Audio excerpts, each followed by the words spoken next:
And you are on, sir. Thank you. Thank you.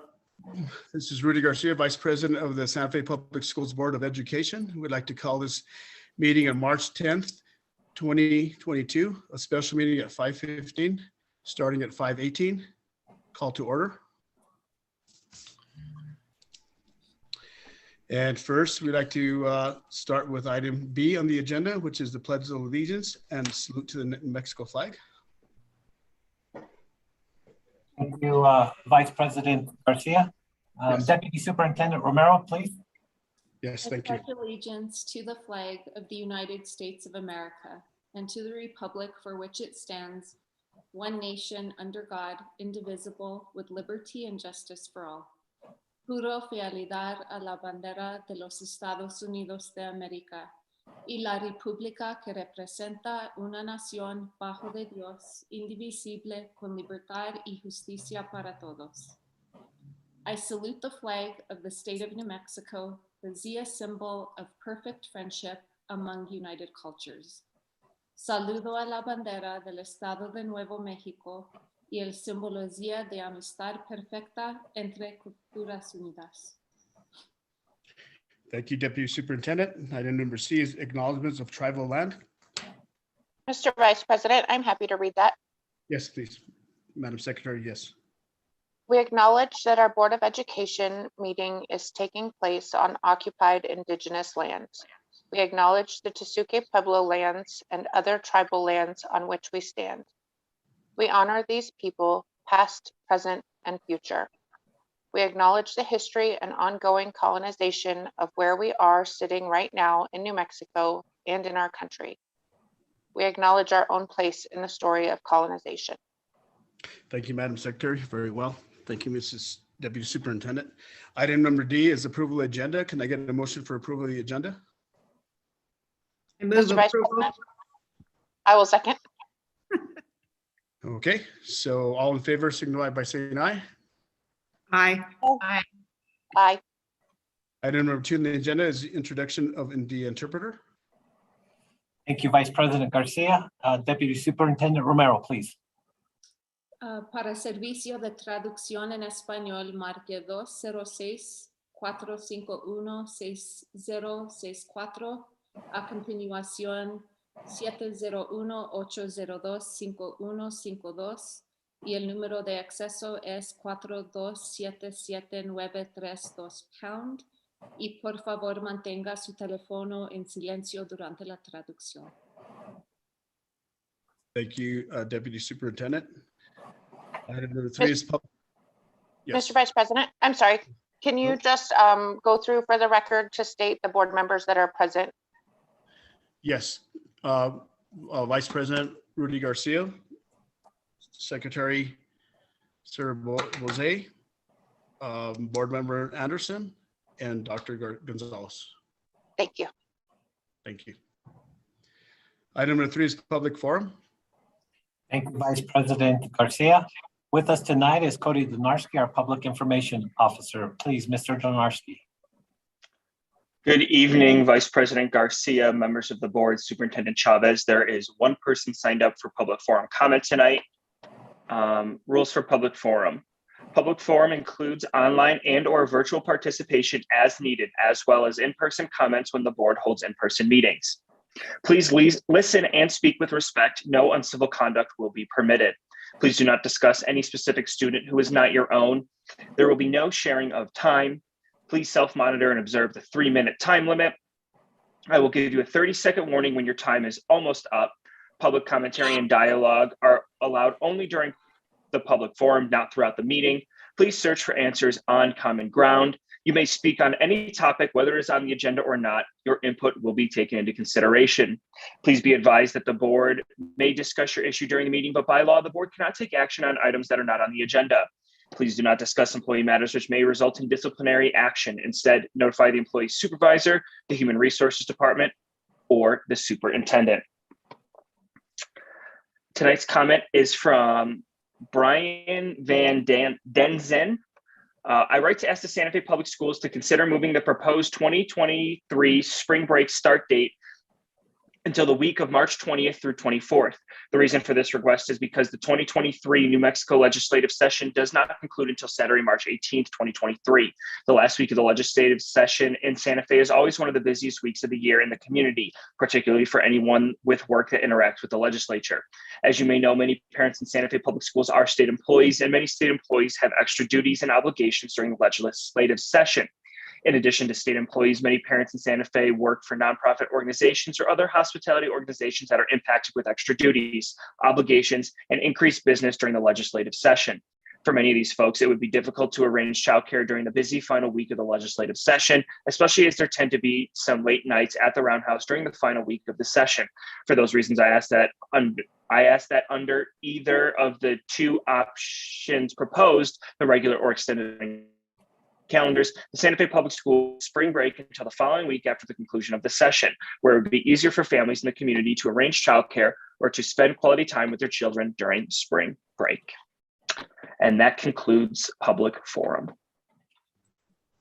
Thank you for that, Cody. Thank you, Mrs. Van Dawson. We will definitely take that into consideration. Item number 4 is action item. Item number 8 is Resolution 2021-2022-7, authorizing the issuance of Education Technology Lease Purchase Agreement and Note Series 2022. Mr. Superintendent. Thank you, Vice President Garcia. With us tonight is Eric Harrigan, Managing Director of RBC Capital Markets, Art Melendres, Bond Counsel for Santa Fe Public Schools, and Santa Fe Public Schools CFO, Mr. Robert Martinez. Mr. Harrigan. Great. Thank you very much, Vice President, members of the board. Eric Harrigan with RBC Capital Markets. I will try to keep my comments relatively brief and then turn it over to Art Melendres with the Modular Law Firm, but of course, happy to answer any questions. So the school district was in the market today issuing or selling 30 million of voter authorized general obligation bonds, as well as 11 million in voter authorized education technology notes. The education technology notes were split into 2 series, a $7 million tax exempt series, $4 million taxable series. And I will note that, we have obviously seen some very difficult market conditions given the geopolitical events that we're experiencing, as well as what we're also witnessing in the inflationary market. Inflationary numbers came out today at 7.9%, which is a 40-year high on the inflationary market.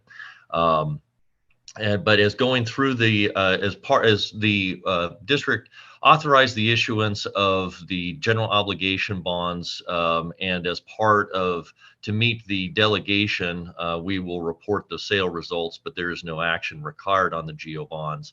The action will actually be associated with the education technology notes. If you can see my slide, so $30 million was issued. The true interest cost on those bonds was 2.495%. The bonds have a final maturity of 13 years. They have an optional redemption date of 8 years, meaning that in 2030, the district has the option to call those bonds early if it so chose. The 2022A ETNs, 7 million. This is the tax exempt portion. The true interest cost on those bonds was 1.76%, and those bonds mature in 3 years. Because of the short duration and the short maturity, those bonds are non-callable. And then the taxable component of the remaining of the education technology notes, the 2022B bonds in the amount of 4 million, had a true interest cost of 2.128%. Stifel Nicholas was the underwriter on the bonds. At the end of the order period, there were still $15 million of bonds that remained unsold. However, Stifel did underwrite those bonds and basically took those bonds into their inventory, and that the risk is really on Stifel to sell the remaining of those bonds. Santa Fe Schools has locked in the interest rates, as I mentioned, and those bonds, those rates are fixed for the life of the bonds. Just to kind of give you a little bit of a recap on the pricing, we have seen interest rates during the beginning of the Russian invasion of Ukraine. We saw interest rates go down initially, but over the last 7 days or so, we have seen interest rates start to go back up. And there has been a lot of what we call price discovery in the market, trying to understand where the interest rate market is. As we went into the market, we knew that it was going to be difficult conditions of really trying to get investors interested, just because of where the market has been. And I want to stress that it was not a credit issue, because Santa Fe Schools has a very good name and has and does so very well. It's really all it is just market conditions and investors trying to figure out where the market is. So at the end of the day, at the end of pricing, the interest rates on the tax exempt notes were raised by 0.15% to account for lack of supply. But when you look at where interest rates have been and where interest rates are, I mean, from a historical standpoint, the interest rates still are very very attractive, and we are comfortable with the levels that the district was able to sell. And I would like to note that I think that Stiefel did a very good job of underwriting the district's bonds in these difficult market conditions. We do have a couple of slides on the structure of the bonds, but really I'd like to just open it up for questions that the board might have, or turn it over to Art Melendres. Thank you, Eric. Very well. Is there any questions from the board? No. I have a couple of questions. When you said that the bonds we can call them in early, can you explain that to us? What does that mean, call them in early? Yes, so Vice President and members of the board, what that does is that on the 30 million general obligation bonds, the district has the ability, should interest rates be at a point where you could lower your interest payment in 8 years, you're able to call those bonds and refinance the loan at a lower interest rate if market conditions warrant. Kind of similar to refinancing your mortgage, your house. And so that was actually the 8-year call was something that investors found very attractive, and there was a decent amount of local participation. Thornburg was one of the investors in the tax exempt component of the district's bonds, as well as the New Mexico State Treasurer also purchased some of the district's taxable education technology notes. So it was good to see local participation in the district sale.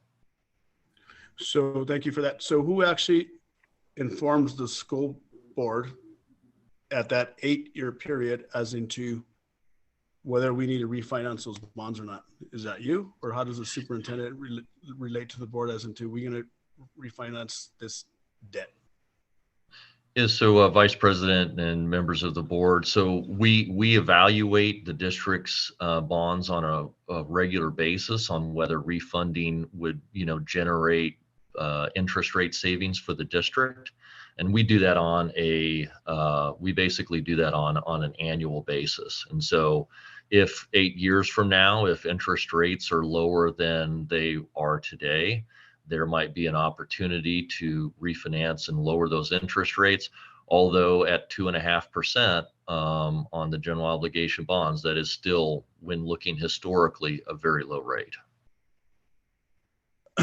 Thank you for that. And also, as you mentioned, the school bonding rating and also Santa Fe County's bond rating, which is both districts actually do an excellent job for this community. And just like to thank the voters once again for actually approving these bonds, but thank you for that, Eric. Any additional questions that any board members have? If not, can I get a motion?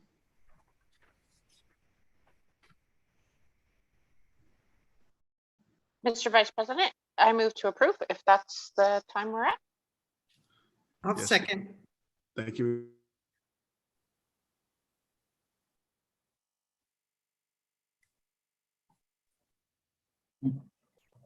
Mr. Vice President, I think you're on mute. We lost audio. Sorry, my internet's There you going. go. Sorry, my internet's going a little bit down. But so we have a motion. Everybody signify by saying aye. Aye. Aye. Aye. Thank you. Motion approved. Thank you, Mr. Superintendent and your team. Item number 5 is, can I get a motion for adjournment? Move So to adjourn. Second.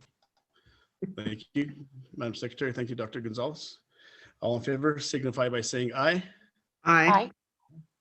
Thank you. We are now done with the special meeting at 5:15 on March 10th, 2022 regarding the Board of Education in regards to the resolution authorizing the issuance of education technology lease purchase agreements and note series 2022. Off to the study session. Thank you, Eric. Thank you, Art. Appreciate it. Thank Thanks, you very Al. much. Have a good evening. Good evening.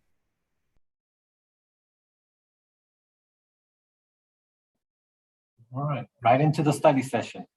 All right, thank you for the Santa Fe Public Schools Boards of Education. The study session to be starting at 5:34 for March 10th, 2022. And we will start with item 1 on the agenda, which is call to order. So we will call this meeting to order.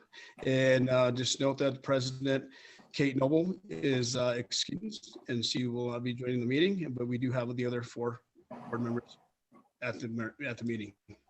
Item number B is the Pledge of Allegiance and the salute to the New Mexico flag. Thank you, Vice President Garcia. Deputy Superintendent Romero, please. Pledge allegiance to the flag of the United States of America and to the republic for which it stands, one nation under God, indivisible, with liberty and justice for all. Juro fidelidad a la bandera de los Estados Unidos de América y la república que representa una nación bajo de Dios, indivisible, con libertad y justicia para todos. I salute the flag of the state of New Mexico, the Zia symbol of perfect friendship among united cultures. Saludo a la bandera del Estado de Nuevo México y el símbolo Zia de amistad perfecta entre culturas unidas. Very good, thank you. Can we have item number C, acknowledgements of tribal land? Mrs. Secretary, can you help us out with that? Of course, Mr. Vice President. We acknowledge that our Board of Education meeting is taking place on occupied Indigenous lands. We acknowledge the Tesuque Pueblo lands and other tribal lands on which we stand. We honor these people, past, present, and future. We acknowledge the history and ongoing colonization of where we are sitting right now in New Mexico and in our country. We acknowledge our own place in the story of colonization. Thank you, Madam Secretary. Item number D is approval of the agenda. Mr. Superintendent, do you have any changes to the agenda? We have no changes tonight, Mr. Vice President. Thank you, sir. So can I get a motion to approve the agenda? I move to approve the agenda. I will second. Thank you. So we have Dr. Gonzalez approving the agenda and Secretary Bourget actually seconding the motion. So can we have a roll call vote? Mr. Superintendent, can somebody help us out with a roll Yep, call vote? sure. Dr. Gonzalez, Yes. Board Member Anderson, Yes. Secretary Boze, Yes. and Vice President Garcia. Yes. So the motion has been passed unanimously. Thank you. Item number 2 is the introduction of interpreter. Thank you, Mr. Vice President Garcia. Deputy Superintendent, please. Para servicio de traducción en español, marque 206-451 6064 a continuación 701-802-5152. El número de acceso es 427-7932 # y por favor mantenga su teléfono en silencio durante la traducción.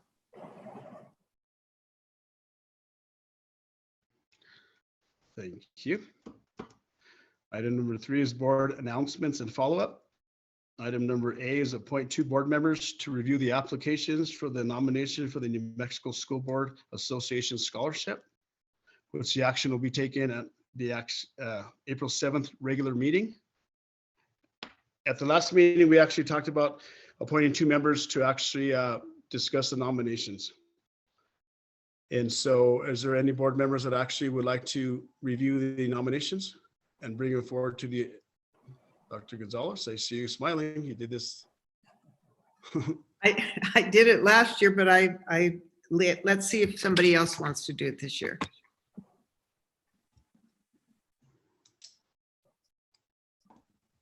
Going once. Going twice. Mrs. Anderson.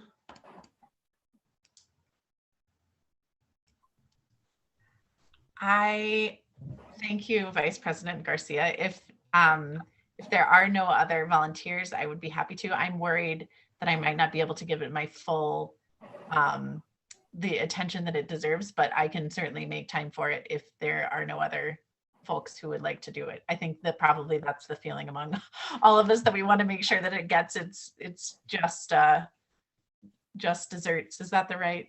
Oh, no, you're doing good. And if there's no, go ahead, Dr. Gonzalez. Mr. Vice President, members of the board, Superintendent Chavez, I will go ahead and volunteer as well. So. And any assistance that we need from you both, thank you for stepping up. I will actually assist as well, whatever we need to do. Thank you. So can we have a motion to actually approve the 2 board members to review the New Mexico School Board Association recommendations for scholarships? I will move approval of Sasha and I to serve on that committee. I will second that. Thank you, Madam Secretary. Thank you. So all in favor signify by saying aye. Aye. Aye. Thank you. Thank you. Next one on the agenda is item 4, superintendent announcements and follow-up. Mr. Superintendent. Thank you, Vice President Garcia. Quick updates this evening. First one is on COVID. We have 5,400 COVID home tests that were delivered to Santa Fe Public Schools from the city of Santa Fe. And we are planning a distribution to families led by Mr. Salbidris and the Office of Student Wellness. So more to come in the very near future on how we're going to get these out. We're also delivering an additional 2,000 masks to all of our sites for those that may need additional masks. And the last COVID update, when entering the nurse's office, and we'll put this out very widely to our staff, when entering the nurse's office, we're still going to require masks at all times. That way we have a safe and clean environment for our nurses to work. As we move on, Wood Gormley Park maintenance, and it shifts to Santa Fe Public Schools. Since last year, Deputy Superintendent Wagner and Executive Director of Operations, Mr. Romero, have met with Melissa McDonald, Acting City Parks Division Director, and other city officials to discuss renewing the joint use agreement for Sweeney Elementary, Cesar Chavez Elementary, and Wood Gormley Elementary. The joint use agreement provide unfettered after-hours access to our school fields and play areas.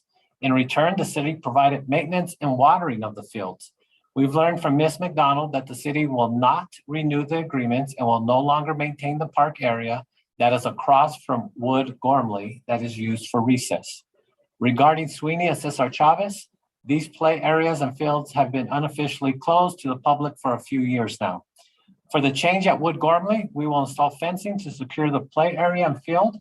Additionally, we will install signage to notify the general public, directing them to our facility use process if they want access to school property. We do recognize that some in the community have used this play area for many, many years.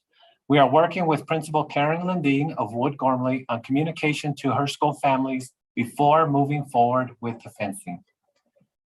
We want to also congratulate all the students and staff for putting on a very successful STEAM Expo. Santa Fe Public Schools held the 3rd annual STEAM Innovation Expo on March 8th. It was a very dynamic event that both myself and Secretary Bose attended, showcasing incredible talent and inspiring the Santa Fe community around science, technology, engineering, art, mathematics, and innovation. My congratulations to all staff, students, and partners who participated, especially to Justine Chavez-Casprin. She is the Santa Fe Public Schools Digital Learning Innovation Coordinator, Christina Gonzalez, Santa Fe Public Schools Arts Coordinator, Mr. Dan Valescas, Director of Digital Learning, for organizing the expo. And again, I wanted to thank Secretary Bose for being part of this wonderful event last night. It was a great honor. We got to announce a lot of winners, not only for the expo, but also raffle winners. And we also want to thank Meow Wolf for donating a lot of the prize packs.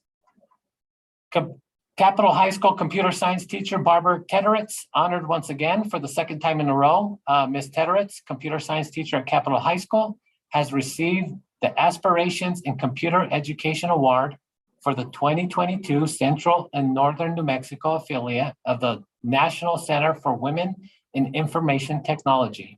Again, we want to say thank you to Ms. Tederitz and all the work she does. She is well recognized within the state of New Mexico and specifically here within the district. 2 announcements on out-of-state travel. We have the J. Rotzi marksmanship team traveling to Ohio for the All-Service National Championship. Again, the Santa Fe High School NJROTC marksmanship team will be traveling to Port Clinton, Ohio to compete in the All-Service, which is Army, Navy, Air Force, and Marines National Championship on March 16th through the 20th. 5 students will be competing in the J. Rotzi All-Service Air Rifle National Championship. Santa Fe High School track team will also be traveling to Arizona for a track competition. Santa Fe High School track team will be traveling to Chandler, Arizona for the 82nd annual Nike Chandler Rotary Invitational Track Meet on the campus of Chandler High School on March 24th through the 26th. 7 students will be participating and representing Santa Fe High School. Capitol High School students win at the Health Occupation Students of America, or better known as HOSA, State Leadership Conference held March 3rd through the 5th in Albuquerque, New Mexico. Capitol High took many honors home from last weekend's event. Again, we congratulate them. Some of them qualified for the HOSA International Leadership Conference this summer in Nashville, Tennessee. Areas where we either were finalists, placed, or won first place were biomedical debate, CPR and first aid, dental science, dental terminology, emergency medical technician, healthy lifestyle, the HOSA Bowl, medical assisting, nursing assistant, personal care, pharmacy science, physical therapy, public health, sports medicine, and veterinary science. Again, we want to say congratulations and job well done. Additionally, some of the HOSA members were recognized with the silver distinction for their overall work and chapter success. HOSA members were also recognized for collecting the most soda tabs and received the State Community Service Award for their efforts. So congratulations once again, another shining star for Santa Fe Public Schools. Mr. Vice President, that does conclude my superintendent's updates. Thank you, Mr. Superintendent. Any questions of the superintendent? I actually just would like to thank the board and our community, it's always good to hear what the Santa Fe Public Schools are doing for the community and our sharp students that we have throughout our district. Because a lot of times I get chills talking, but a lot of times we're doing an excellent job at Santa Fe Public Schools. And I appreciate my fellow board members, as well as what we're doing in the community, because what's happening throughout the world and throughout the country now these days, it's challenging to actually take care of our students But great job. And it's always great to hear, Mr. Superintendent, all the great stuff we're doing for our community, because that's our future, right? Those are our kids, and that's what we're going to need to do. But thank you, Mr. Superintendent. Mr. Vice President. Yes, Mr. Secretary. Thank you, Mr. Vice President, members of the board, Superintendent Chavez. I just wanted to echo, your comment about the STEAM Expo. It was so inspiring to listen to that panel of community members that were willing to participate, and seeing the projects from the kids and seeing the work that they're doing at all levels in our schools was really, really cool. And I know it's challenging to pull an event like this off in a virtual way, but they did a great job, and it was really wonderful to see. So I look forward to hopefully being in person next year. It was a great event. Thank you. Thank you, Madam Secretary. Very well said. Any other comments from the board? If not, moving on to item number 5 is the action items. Item number 8 is the consent agenda. Mr. Superintendent.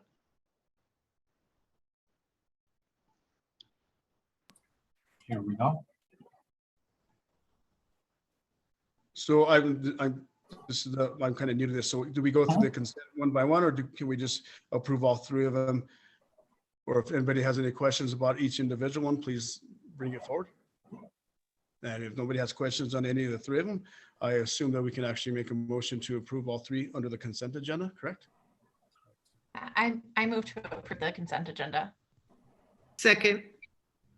Thank you, Dr. Gonzalez. Thank you, Mrs. Anderson. All in favor? Mr. Garcia, if I could just have a moment of discussion, I think it would be helpful if maybe someone can speak to the construction manager at risk, because we on the CRC have been hearing about that, but if someone could just give a quick read through for the rest of the board to understand what that new position is that we're approving here tonight. Sure. Thank you for that suggestion. Secretary Bose, Deputy Superintendent Wagner is with us tonight, and I'm sure she is the best expert in the room to take us through this. Thank you, Vice President Garcia, board members, superintendent. So construction manager at risk is an allowable procurement source for construction projects through the state of New Mexico. There's a few methodologies: construction manager at risk, competitive bids, hard bids, just different ways of qualifying contractors. As we explained to the Citizens Review Committee, and we talked a little bit about at the last meeting, because of the fluctuating market and escalation in construction costs, we want to use construction manager at risk methodology to have the contractor, the architect, and the district partner before we break ground on the projects to secure our pricing. So they act as a contractual partner. They work on the final design. The contractor helps us bid with subcontractors for the job. And when we break ground, the only change orders we'll see are those that are owner initiated. So it really gives us security in a fluctuating market. We've used this methodology before. The biggest projects would have been Gonzales and El Dorado back in about 2011 or so. But this is, again, it's just one of many methodologies. We have a selection committee that reviews really stringent guidelines provided by the state for both qualifications and pricing. We put together a committee. They very objectively score all of the applicants and then interview all of the applicants. And we simply present publicly the finalists to the Board of Education so that we can go into contract negotiations. You should see that contract or contracts in this case for various contractors in an upcoming meeting. So I think that more or less, captures the gist, but if there's more questions, I'm happy to keep going. Thank you, Chrissy. Madam Secretary. That works for me. Thank you. I understood that all. I just wanted to make sure that everyone in the public and the rest of the board understood. Thank you, Ms. Wagner. Thank you, Madam Secretary. So the risk management contract construction management at risk is actually for the 3 schools that are mentioned in the agenda, right? It's not for the entire district. It's just for those 3 items mentioned. Yes, Vice President Garcia.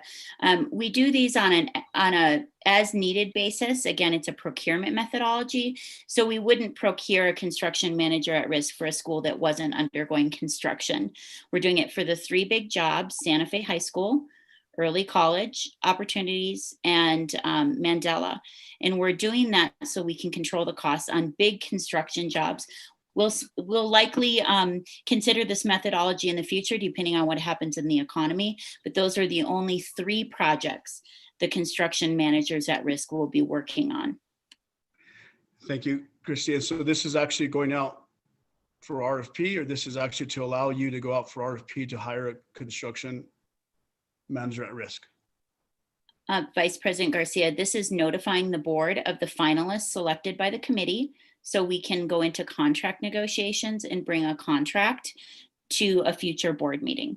So they'll actually go under contract once this notification goes through consent tonight.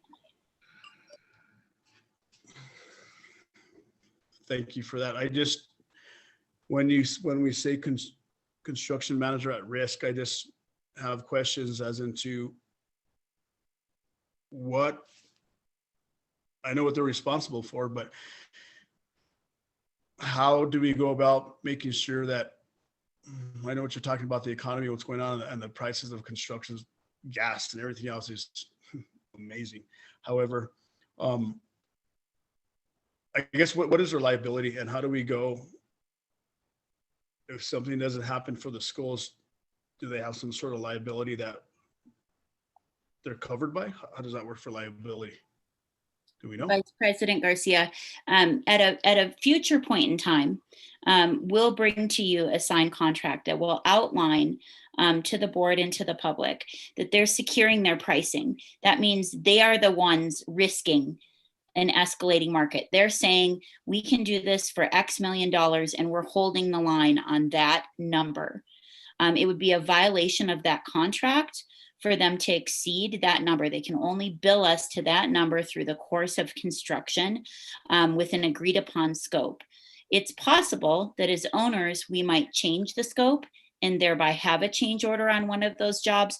But the construction contractor is the one really taking the risk. They have to sharpen their pencil, really get the right pricing, secure the subcontractors that can do the job for them, because that is what they are signing to.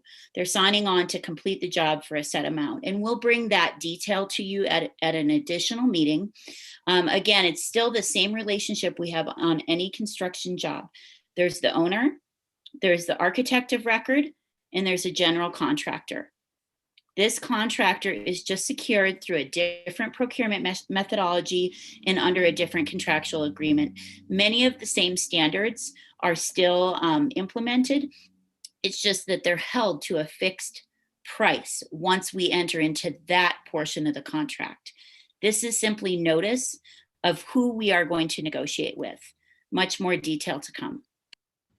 Thank you for that, Chrissy. So what's the difference between a construction manager at risk and design build?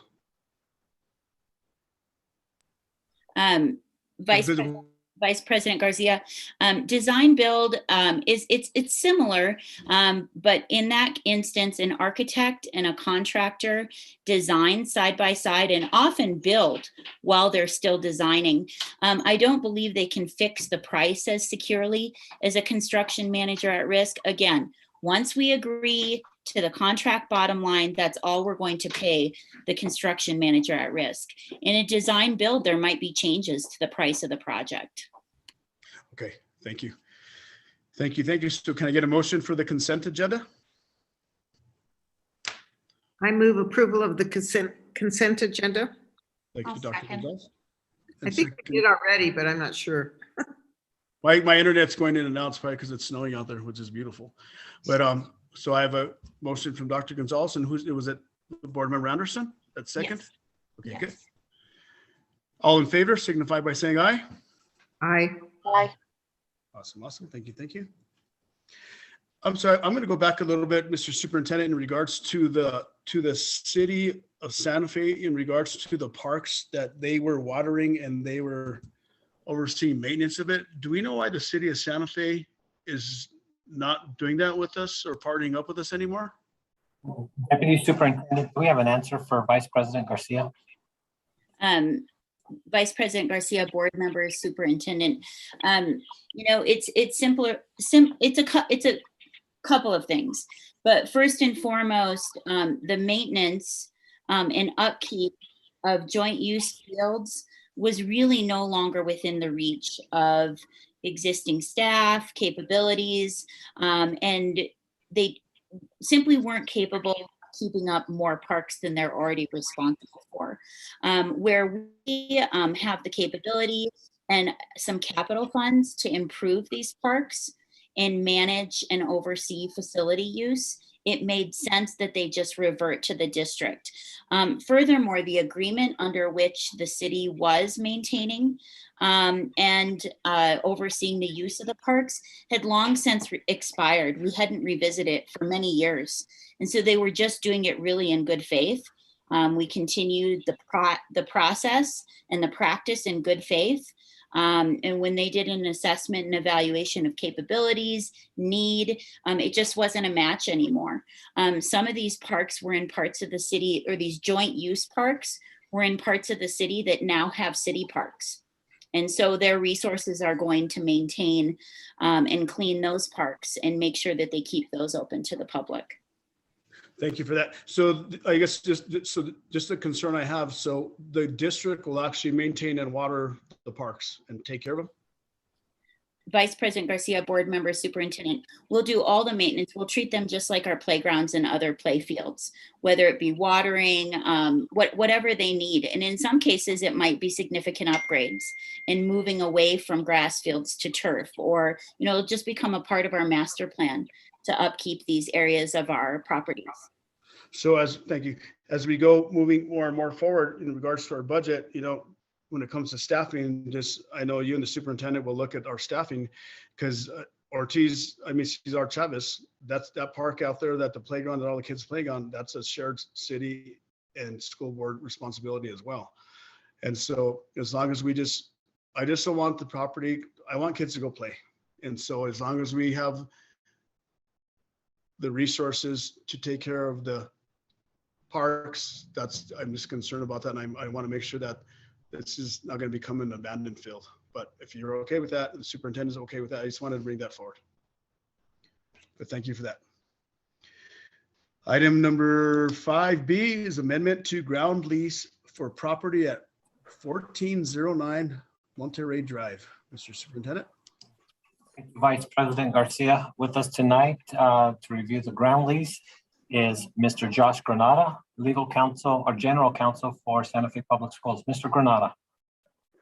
Good evening, Vice President Garcia, board members, Superintendent Chavez. Before you tonight is, as Vice President Garcia indicated, the first amendment to ground lease. It's the lease between the Board of Education for Santa Fe Public Schools and United Way of Santa Fe County.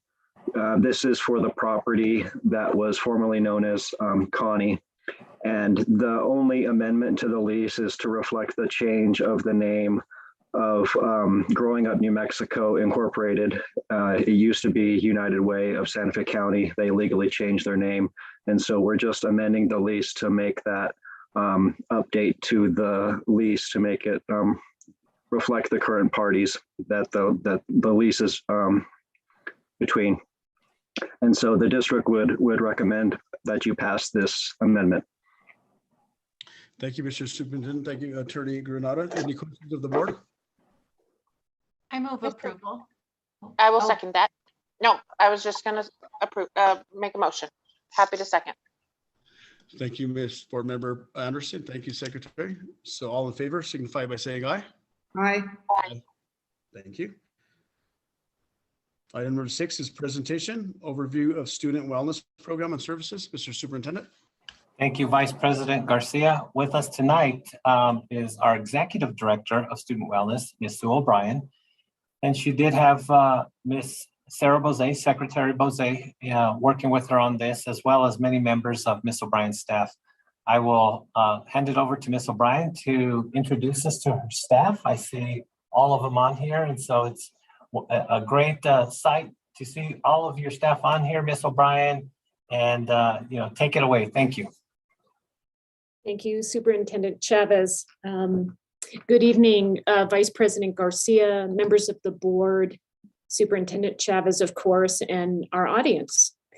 My name is Sue O'Brien, and I'm the Executive Director of the Santa Fe Public Schools Office of Student Wellness. Thank you so much for this opportunity to present the various programs, supports, and services housed in the Office of Student Wellness. It is with distinction that I introduce to you a notable group of people who I work along with every day and who are responsible for the coordination of these quality programs and services, and who will play an integral role in our presentation this evening. I also want to mention that, of course, we have many more staff members. Some I think are watching with us tonight who are not part of the presentation, but obviously a huge part of the work that we do in the Office of Student Wellness. With that being said, I would like to introduce, you all know, but Anita Het, lead nurse. Tiana Varela Fuentes, who's our Adelante coordinator. Elizabeth Allereed, our teen parent program coordinator. Jen Jefferson, our prevention coordinator. Mary Louise Romero, our secondary restorative justice coordinator, and Andrea Romero, our elementary restorative justice coordinator. I want to say a special thanks to Secretary Sarah Bose for sharing her insights and thoughts with the team during this process and being part of this presentation with us tonight. The Office of Student Wellness functions with a unified vision. And that vision is to promote and support collaborative systems, practices, and policies that enhance protective factors and foster respect, inclusion, equity, and health so that our students and our community thrive. Tucked away on the corner of Camino Sierra Vista and Felipe Place, the Office of Student Wellness is home to several successful, respected programs and services, some of which are highlighted here this evening. We have our Adelante program. Within our department, we support foster care students. We offer behavioral and physical health services and supports, prevention and social emotional learning, nursing and health, restorative justice, and our teen parent program. The Office of Student Wellness has roughly about 21, depending on the year, staffed positions. But really what I want to express this evening is that truly the carrying out of the work of these positions, the people that are in these positions are what I would really truly call servant leaders, right? They're compassionate people whose focus is on serving others, investing in their growth and well-being. And I'm absolutely blessed and honored to work with all of them. I am now going to turn it over to Tiana Varela Fuentes, who's going to give you more detail about our Adelante program. Thank you, Sue. Good evening, Vice President Garcia, Superintendent Chavez, and members of the board. I apologize for keeping my video off. Like Vice President Garcia, my internet is also wonky. So yes, Tiana Varela Fuentes, coordinator for the program of Adelante. We've been around for 20 plus years. We help to identify and serve more than 1,100 students, siblings, and young people who are experiencing homelessness every year, typical in a non-pandemic year. We're powered by the McKinney-Vento Homeless Assistance Act, which defines homeless children and youth as those who lack fixed, regular, adequate nighttime residence, and also those families who are living doubled up, sharing apartments, sharing housing, living in motels and cars. We have all of those identified in our program. The McKinney-Vento students and children and youth who live in these homeless situations deserve the critical services that we provide, including immediate school registration, regardless of what documentation they might be missing, most regularly proof of address. We also ensure that all of our students receive free breakfast and lunch from the first day that they arrive on their campus.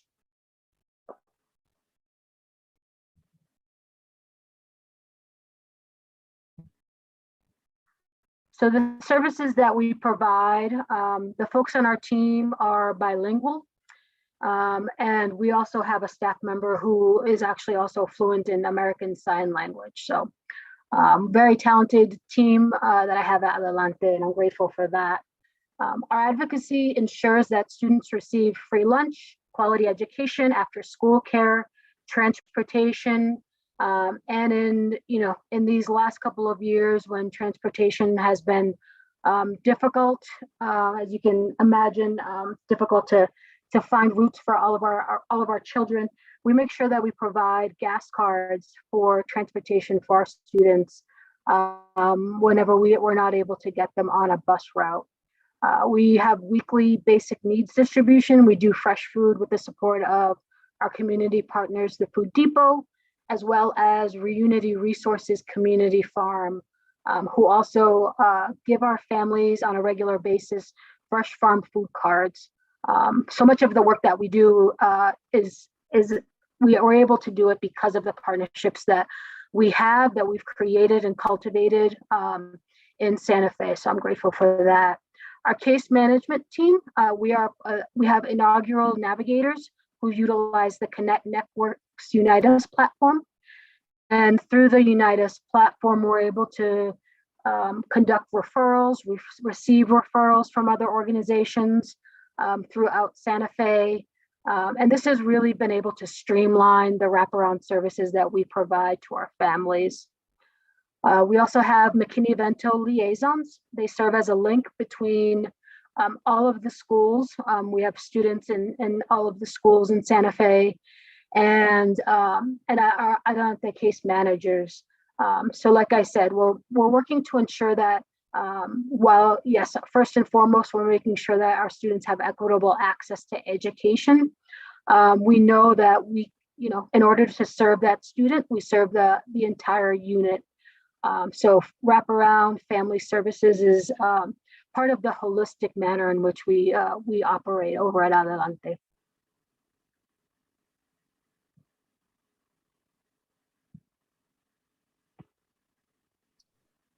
One of the other programs that we have or really support are those students in foster care. And I work with children's youth and families here in Santa Fe. And very much like Adelante, our students in foster care have rights around immediate enrollment. We conduct what's called a best interest determination meeting to determine where the student should be placed. They might have special needs. And so we may, work with special education to get them in a particular educational placement. They may have other needs. Their caregiver, their current caregiver works or lives in a certain part of town, and we provide transportation for them.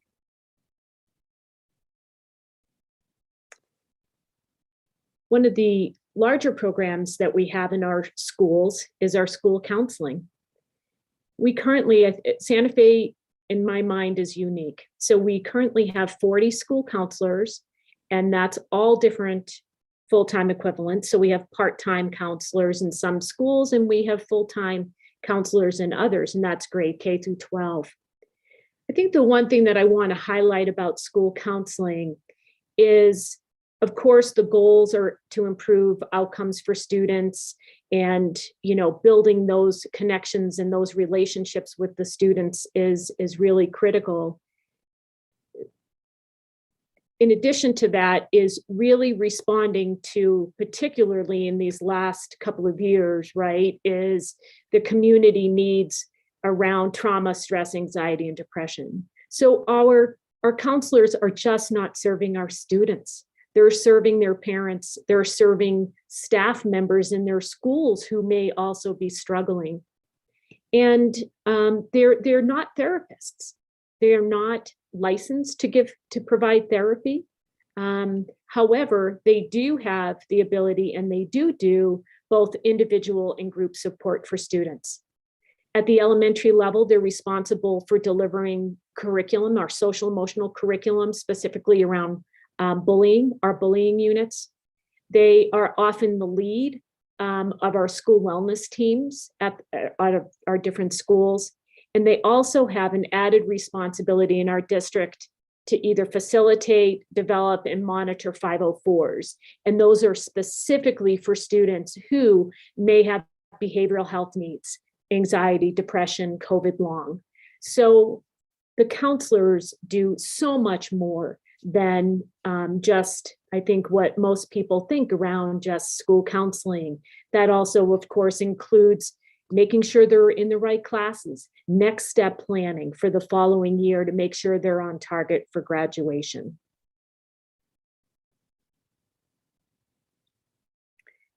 Another part that I feel that sets Santa Fe Public Schools apart from perhaps other districts is that we have school-based health services K through 12.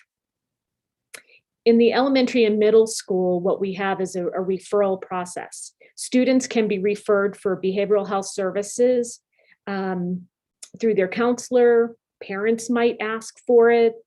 Anybody in the school setting can work through the principal and recommend a student for behavioral health services. We currently have a memorandum of understanding with both Presbyterian and Southwest. So they have therapists who come into our schools and they provide therapy for the students. They are also part of the school wellness team. So they give updates. They do not provide confidential information to the teams, but they work together, they collaborate so that students have the best, what I call a continuum of care. And amazingly, and this is non-pandemic years, but we have on an average served about 523 students in our district in the school-based health services. And we're very, very proud of that.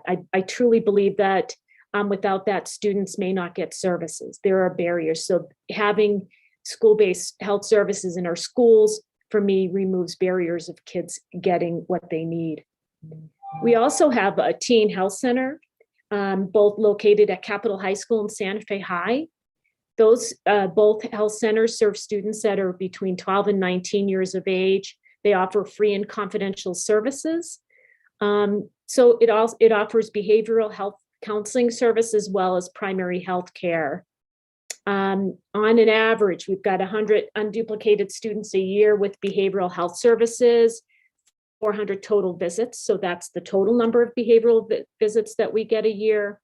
And then also for primary health, 450 unduplicated students per year on average, and about 753 total visits average for the primary health at the school-based health centers. Our district has worked very hard and on developing some real concrete suicide prevention and intervention protocols. We have a protocol that we put in place. We train counselors, nurses, and social workers at the beginning of every year on this protocol. We've developed one both for in-person and when we're in remote learning. We use what's called an initial screener. It's Columbia Suicide Severity Rating Scale. And we use that scale, that screening tool, to really determine the level of risk. If students are at high risk, what we do is we send them currently for what we call a same-day assessment. So what we do is we want to make sure that students who come out at high risk get services and they get attention to determine if in fact they want to commit suicide. We also, and Jen Jefferson is a trainer for us in our district. We offer QPR suicide prevention trainings for all staff. Lastly, we have a postvention team, which is a collaborative effort between the New Mexico Suicide Intervention Project, which many of you may know as the Sky Center. And they work with us and go into motion. I think you've probably had some level of experience around this when we do have a death, whether it's by suicide and or an unexpected death on a school campus. And the mission is to respond to the school community and offer that social emotional support and provide resources for that school. And we have a large team and we call upon them. They've been trained and they go in and they act immediately and go in, like I said, and provide that support to the schools.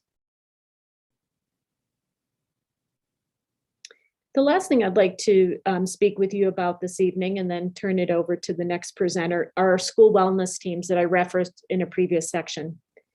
About 6 years ago, we implemented a multi-layer system of support. And embedded in this is what I call the foundation of this work. They're the school wellness teams.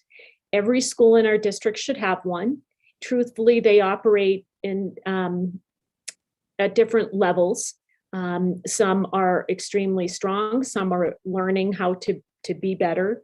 And it's a team of staff in every school, school staff.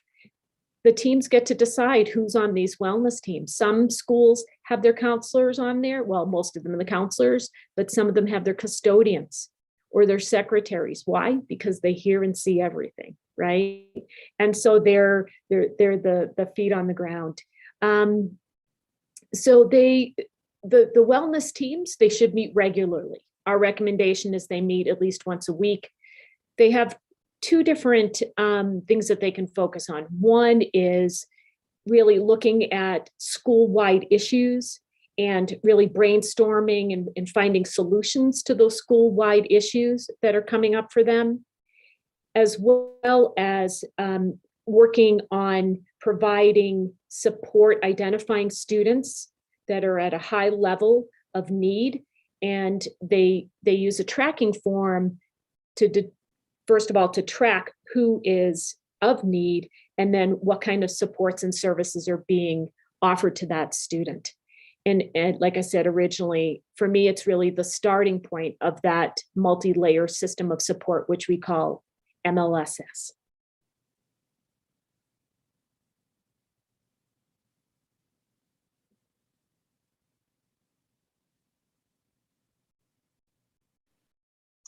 All right, so I'd like to take a few moments to discuss our prevention programs and our social emotional learning. So there's a number of ways that our office supports this. Across the district, we work with staff and students to support the integration of social emotional learning. We have some vetted and evidence-based prevention curricula that we support to get implemented. We have some programs like WAVE and Natural Helpers that are student programs. We have some initiatives like the Safe Zones program and the gender support process that support our students, especially those that are often marginalized, to feel welcomed and included and affirmed at Santa Fe Public Schools. And then we also have some programs that are responsive to issues that students might be facing, such as problematic substance use, et cetera, and that's the Parent Involvement Program. So just to take a moment to talk about social emotional learning, one of, we've been in this pandemic now for a while, and one of the silver linings, because I always like to look for those silver linings, one of the silver linings is there's been more openness, more attention all across the nation about social emotional learning, and really an increased attention to how important this is, and that this growth and ability to self-regulate our emotions and our feelings and to work with others and have healthy relationships and solve problems is just as critical and just as important as academic growth. And so here at Santa Fe Public Schools, we look in a very holistic manner about how we implement social emotional learning. So there's explicit instruction, but also social emotional learning is integrated in so many different ways of being, essentially, and how teachers teach and what goes on in the schools. And there's a multitude of different ways, from families to programs to communities to systems work, that really focus on holistically working on increasing the social emotion competencies of our young people. So one of the ways that we do that is through our prevention curricula. And one of the important things to know about the field of prevention is that it really is a science, and it's developed quite a bit over the last 20 years. And so there's evidence-based curricula and strategy that we have done, not we, but across the nation, folks have done research to figure out what really works, what really prevents some of those things that we're trying to avoid, like substance use or suicide or bullying or gun violence. And so overall, we implement these curricula. There are more curricula, but these are the main ones that we do that focus on that social emotional learning, that prevent bullying, that work on self-regulation, that teach human growth and development, that teach drug prevention. So we've got some really amazing evidence-based curricula that we're implementing across the districts K through 12. And then we've got some really powerful prevention programs. So many of you may have heard of WAVE. About 4 years ago, it was known as SWAT, Student Wellness Action Team, but now it's called WAVE, Wellness Ambassadors to Voice and Empower. And one of the neatest things about this program is that it's youth driven. And so we've got a small leadership council that actually guides our work that we do from high school students. And then at each site for middle school and high school, those students actually talk about what do we need to do to lift student wellness on our campus. And whatever they are seeing as issues or problems or things that are needing to change, then we support them to get presentations, to get training, and then implement projects at their school site, in addition to the district-wide things that we have going on. We offer a variety of different like citywide and district-wide programs. We have training conferences, we have presentations, we have a number of different efforts to really approach the student prevention from a peer-led and peer-driven approach. And we also have a staff member that is dedicated to support each of these programs at the middle and high schools that, you know, have a sponsor at the site, but then our district specialist supports them. And that's a structure that is very unique to our district and incredibly effective. And other programs, whether they're natural helpers or other prevention programs like this, are trying to replicate what we're doing with that level of support. We have our Safe Zones program that has been incredibly successful. And this program is really about supporting those students who are often marginalized, often discriminated by society at large. And so it identifies who are safe staff members that student can go to by training these staff, and then they get to put a sign up outside their office or their classroom, really indicating that, hey, I'm here for you. I won't judge you, I will listen to you, and I will be there for you. So it really shows our students that they are seen, they are valued, and they are important members of our school community. We've had a huge success in our training, more than I expected. So we've grown with all of our training sessions that we're just trying to keep up. We've done one almost every single Thursday since the beginning of January for staff members. And so we've trained over 218 people this school year alone, and we're going to keep doing trainings after spring break till almost the end of the school year. And we have over 106 official Safe Zone partners, staff who have gone through the mandatory 2-part training series and then are officially Safe Zones partners. And connected to that, we have a gender support process. So Santa Fe is really leading the way in having a really solid policy and solid protocols on how do we truly value our transgender, non-binary, and non-conforming students. How do we help them feel seen? How do we help them be who they are? because if we can't show up and be ourselves at school, it makes it incredibly difficult to learn, to build meaningful relationships. And so we have a process in place that actually supports the student and their families to make accommodations or arrangements in whatever way they need. And sometimes they're just asking for a name and a pronoun.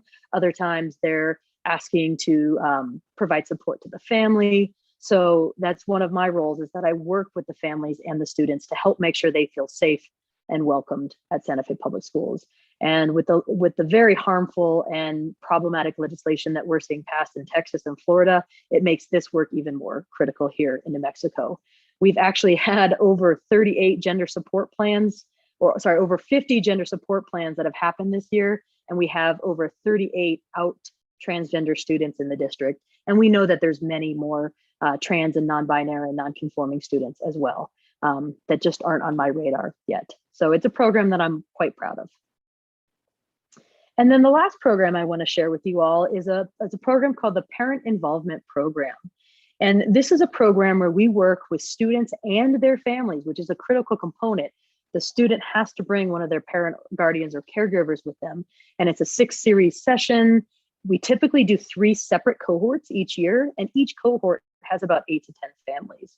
So we work with them on communication, building that relationship between the parent, guardian, caregiver and the young person, how they can communicate to each other, how they can control impulses. And it's a very productive program. And the evaluation we have of the program demonstrates how much the families and the students both say that they get out of this program. And so with that, I'm going to pass it over to our super amazing lead nurse, Anita. And please excuse the screen sharing. I have to do some workarounds with the internet. So Anita, please take it away. Thank you, Jen. Good evening, everyone. I only have 10 minutes to highlight the work of our school nursing staff, so I'm going to talk really fast. I'm just kidding, but I might.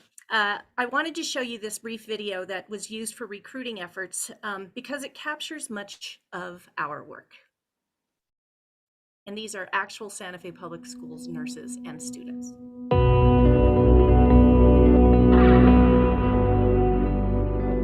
Nurses are often referred to as heroes. But not all heroes work in hospitals. Some of the most important heroes are the ones who care for our little ones, helping students learn to take care of themselves, from first aid to managing their own conditions,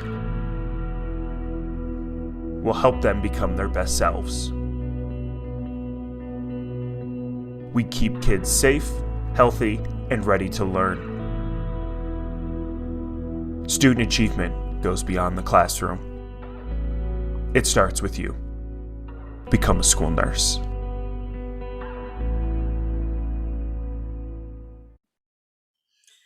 Thank you, Cody, for creating that and filming our nurses. I love that video.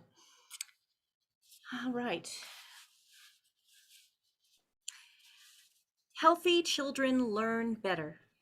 School nurses make it happen. Our nursing staff is comprised of 25 nurses and 21 nurse aides. And I am so proud to be the lead nurse with this group of people. Our resource nurse focuses on training and support for our new nurses and nurse aides.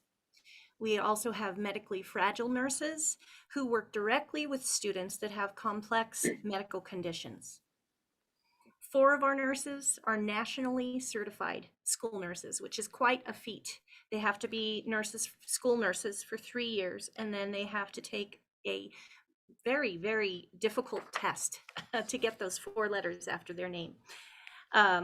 We also have a nurse leadership team, which I rely upon heavily. This team is made up of 5 expert school nurses. They serve as mentors for all of our team. It's really important to note that nurses and nurse aides are not interchangeable. Each has their own job description, which outlines their specific scope of practice, role, responsibilities, and limitations. School nurses are licensed by the New Mexico Board of Nursing, who regulate their practice through the New Mexico Nurse Practice Act. School nurses also must be licensed by the PED. Our nurse aides are licensed by the PED and have to have CPR and first aid certification.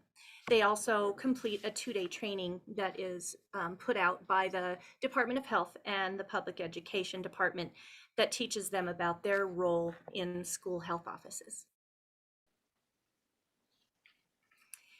Our school health offices are busy.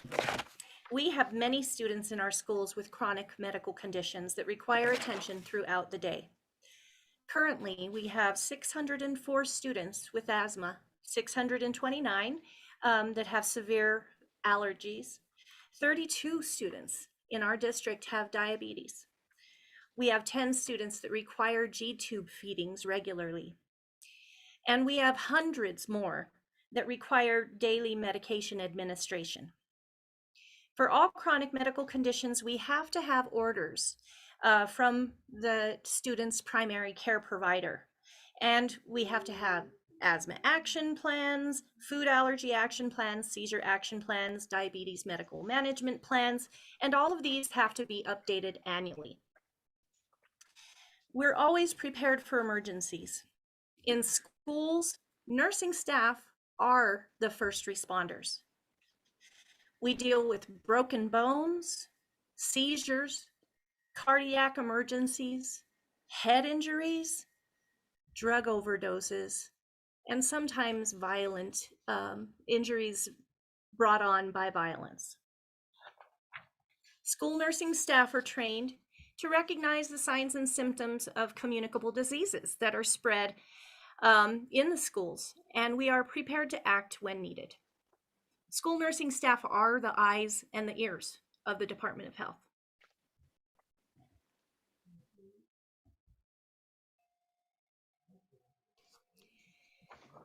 Coordinated school health. School nursing staff are valuable resources in the coordinated school health programs. In the previous slides, you've seen many things where school nurses are involved already. And so this department, we all work together as a coordinated school health program. School nursing staff are active participants on the school wellness teams, and they support the work surrounding MLSS, SAT, and 504. The school nurses are also 504 case managers and participate in IEPs as part of that interdisciplinary team. Nurses work with medical providers, parents, students, and staff to write individualized healthcare plans as part of the IEP. Nurses are trained to implement the suicide intervention response, and all nursing staff, nurse aides, and nurses are trained to recognize suicidal ideation and know next steps to keep kids safe. School nursing staff are also often the first to recognize that students are struggling with food or housing insecurity. And so we do spend time referring students to the Adelante program and helping students in the Adelante program to get current on their immunizations.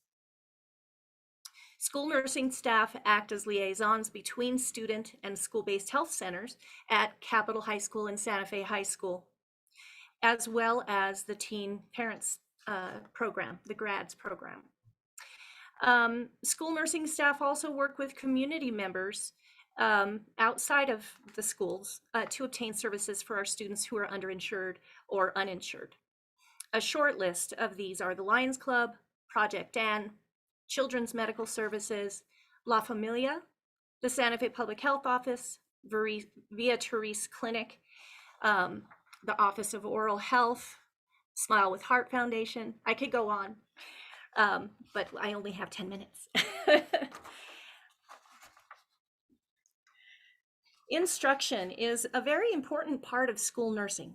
School nurses have to teach all staff who work with students how to recognize symptoms of asthma, diabetes, seizures, severe allergies, and all of the other chronic medical conditions that exist with our students.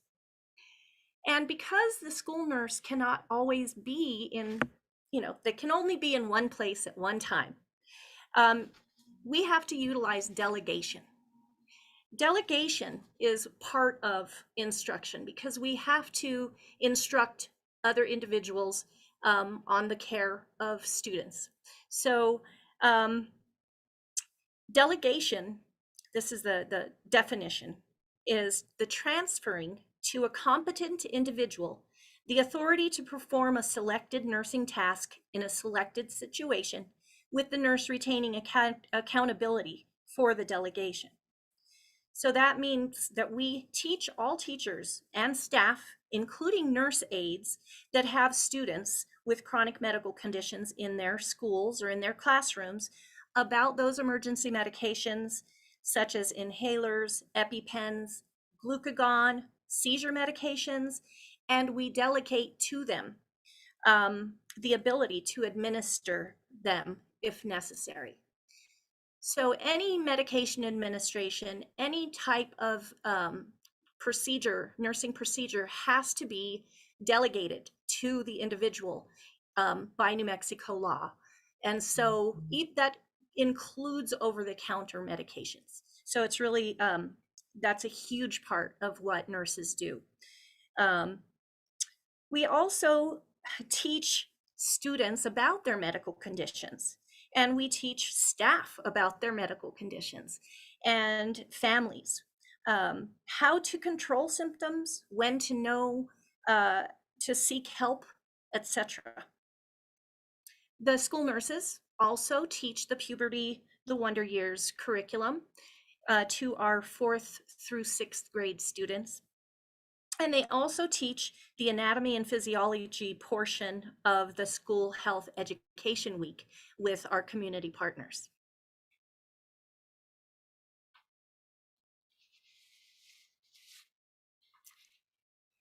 Immunization compliance. New Mexico law requires that all students be immunized against certain vaccine preventable communicable diseases. School nursing staff spend a great deal of time on this. As you know, it is a moving target because every day it changes.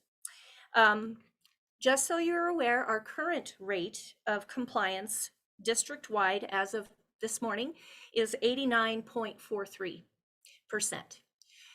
The goal is 95%, but due to COVID, a lot of families did not seek medical care during COVID, and also there was a period of time last school year essentially where the Department of Health did not require students to be up to date on their vaccines because they knew what was happening, and so we're still playing catch up really from last year.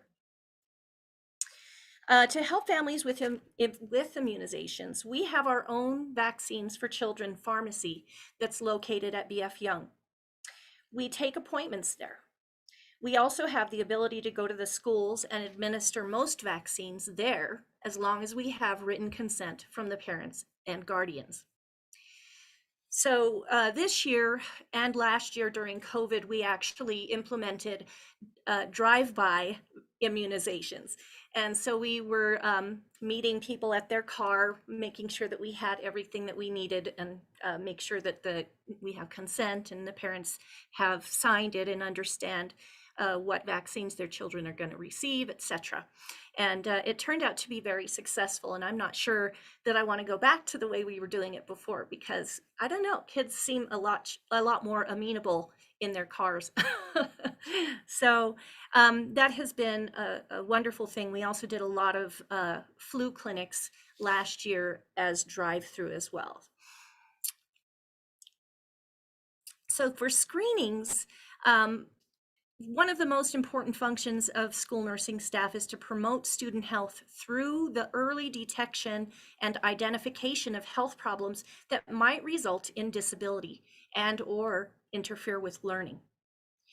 So we do vision screenings, hearing screenings, BMI project we do in conjunction with the Department of Health. We do lots of lice screenings, and unfortunately, we also do impairment screenings when a student is suspected of being under the influence of alcohol or drugs. And just this last year, New Mexico law and act created a law that requires all students enrolling in school after July 1st to have a dental examination. And so that's something else that school nurses and nursing staff are being trained to actually participate in teledentistry. And I'm not going to go too much into detail for that. All right, so COVID. That's all I've talked about to the board since last year. So it's been exciting to be able to talk to you about the real role of the school nurse during normal times, which is to keep kids in school so that they are healthy and ready to learn. So that is the goal. But during COVID, unfortunately, we had to send kids out of school frequently. This year alone, we have so far sent 1,140 students home to get tested for COVID. That creates a lot of work for the nursing staff because we have to track these kiddos to make sure that they don't come back before their isolation period, and that we have to make sure that they've been tested and what kind of a test was it before they return to school. And then we have to make sure that it's documented in PowerSchool that the student is out for COVID related purposes, so that they're not penalized for their attendance. And then of course, part of the COVID response is providing information about COVID-19 testing, isolation, and quarantine, providing handouts that we have had to continuously update with every PED toolkit that has come out since the beginning of all of this. And we provide that information to every individual, all 1,140 students that went home to be tested. Of course, those are students that were sent out for testing. Not all of them were positive. Some of the positive cases were not in school, et cetera, et cetera. And then we also made sure to provide the information about tutoring and the homework hotline, because we wanted the students to make sure to stay as up to date with their classwork as possible. Earlier, Jen was talking about the silver lining.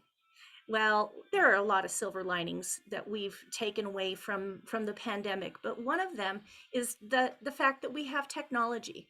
And so through all of this, we created a virtual nurse's office, and it is in place currently for our new nursing staff who might need access to a nurse if they don't have a nurse at their school on that day. But it can also be used when there is a nurse out sick, or if there is a vacancy at a school for principals to log into the virtual nurse's office. And you'll be hearing more about the virtual nurse's office soon.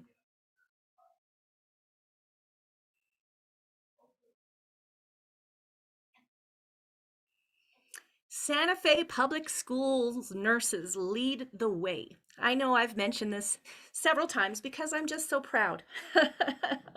Santa Fe Public Schools was featured in the NASN School Nurse, which is the official publication of the National Association of School Nurses.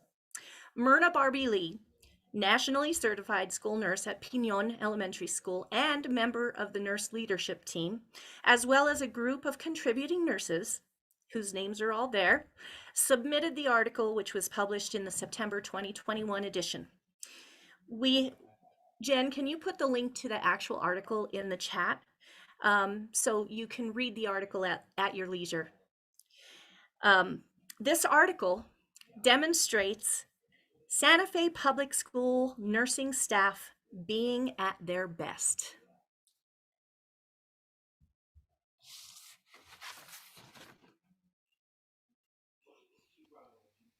Hi, everyone. And in order for us to be at our best, everybody needs to maybe stand up and stretch a little bit, because I know that you've been sitting a long time, taking a deep breath and just recognizing that we matter, right? Thank you for allowing me to be with you tonight. I want to give a shout out to our superintendent, as well as Carl Morano, Kathy Casaus, and Mr. Hagley, because you guys know about restorative justice. And for those of you that don't, I want to introduce myself, and soon Andrea, our elementary restorative justice coordinator, will be on.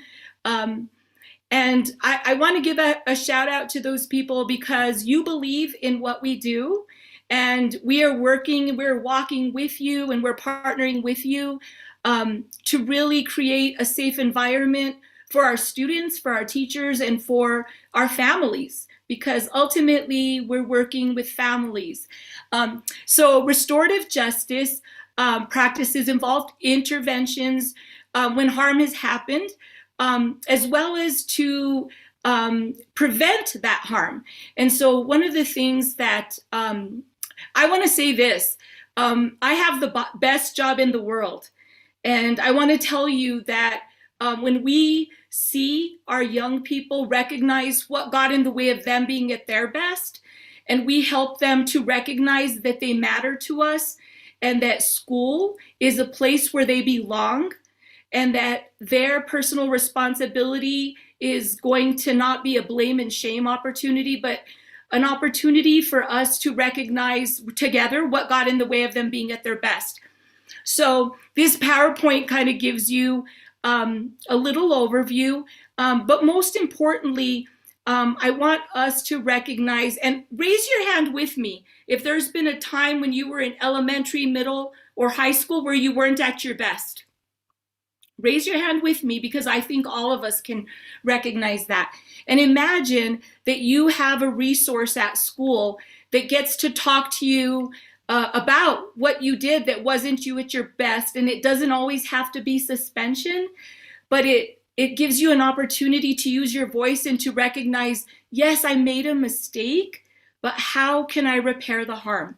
And so if you could switch it to the next slide, please. So I want us to think about the code of conduct, and I want you to know that it's because of the Office of Student Wellness, Superhero, Sue O'Brien, and Jen, that we actually have restorative justice as an opportunity for reentry when there is a hiccup or a speed bump, when we haven't been at our best, that schools have to do a reentry, which requires a restorative justice practice. So I want us to look at the traditional versus the restorative justice way of responding to misbehavior. The traditional is, what did you do? What rule was broken? Who did it? And how should we punish them?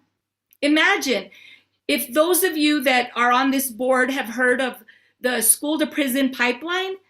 That's kind of like what we're creating. And so I want us to think about the restorative justice approach. We get to ask a student, was that you at your best? What got in the way of you being at your best? Who do you think your behavior affected? Because those relationships, they matter so much. And then what are the needs? And who is obligated to meet those needs? So think about this. Restorative justice isn't a new program that just started. It's an indigenous practice that went away when we decided as a world to have police officers, judges, district attorneys, lawyers. The indigenous people used to come together in their village and bring the victim and the offender together and recognize, how can we heal together as a community? How can we let this person know that he or she matters? And so imagine that I get to be in that role every day. And if you could switch, thank you. So here's a video that our awesome Cody, the superhero that I see, created. And if you could play it, Jen, that would be great.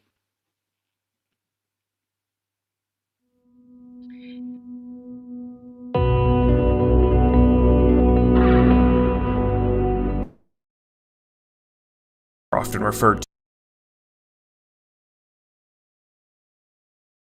We have all seen it before in 90s movies. Students getting detention, suspended, or expelled without any sort of support. They walk into the principal's office, sit down, and the principal says, "You're suspended." They go home for however long they're suspended and return when they complete their time, and not at our best behavior stays the same. Now this is where restorative justice comes in.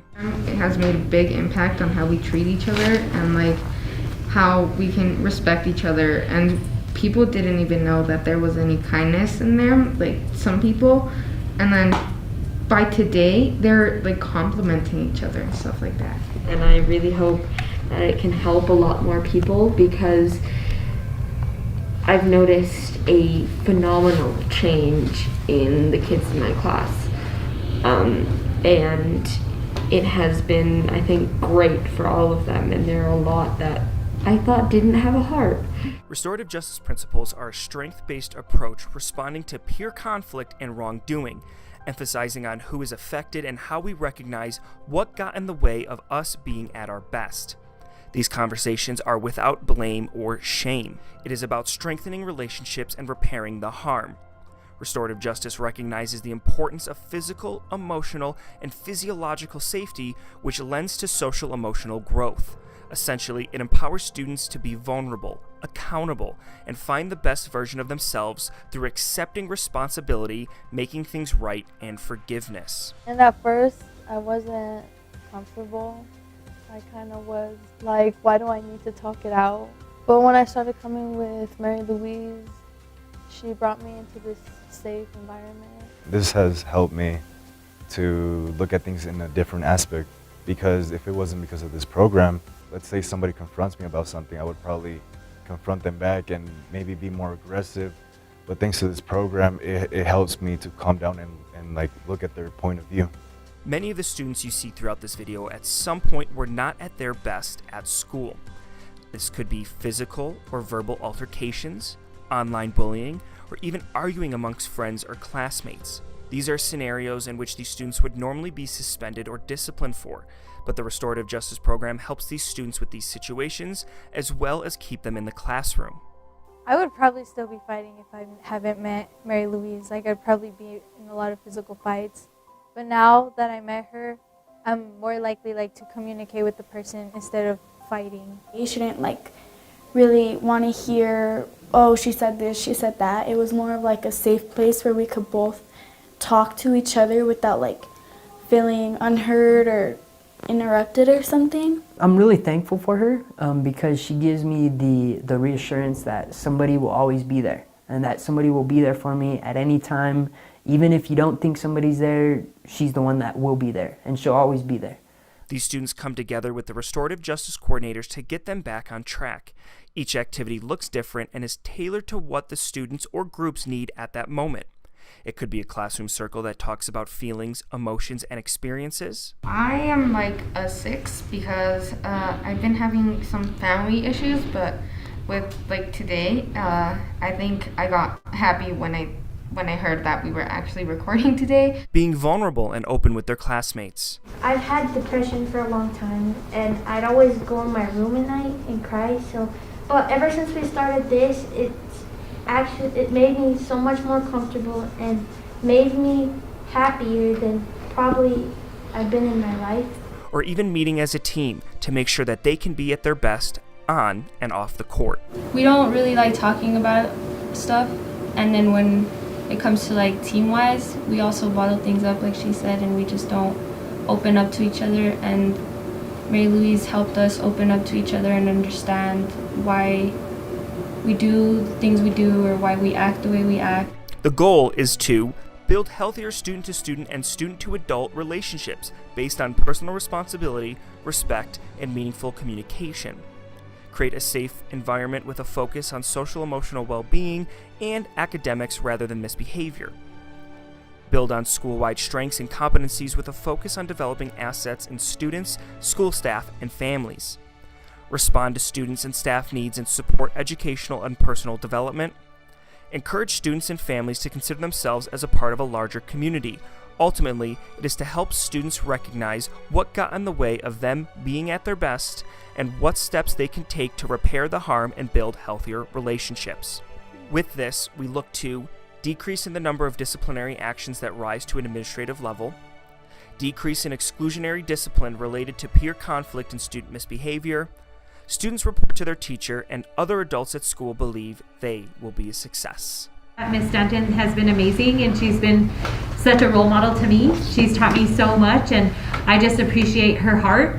She believes in every single one of you more than anyone. I feel like it's really important to have somebody like that in your life because not a lot of people have access to that. And I feel like if we have access like at every school to a person that you feel safe with and that's like your mentor, like it's really a big help, not only in school, but like in your social life.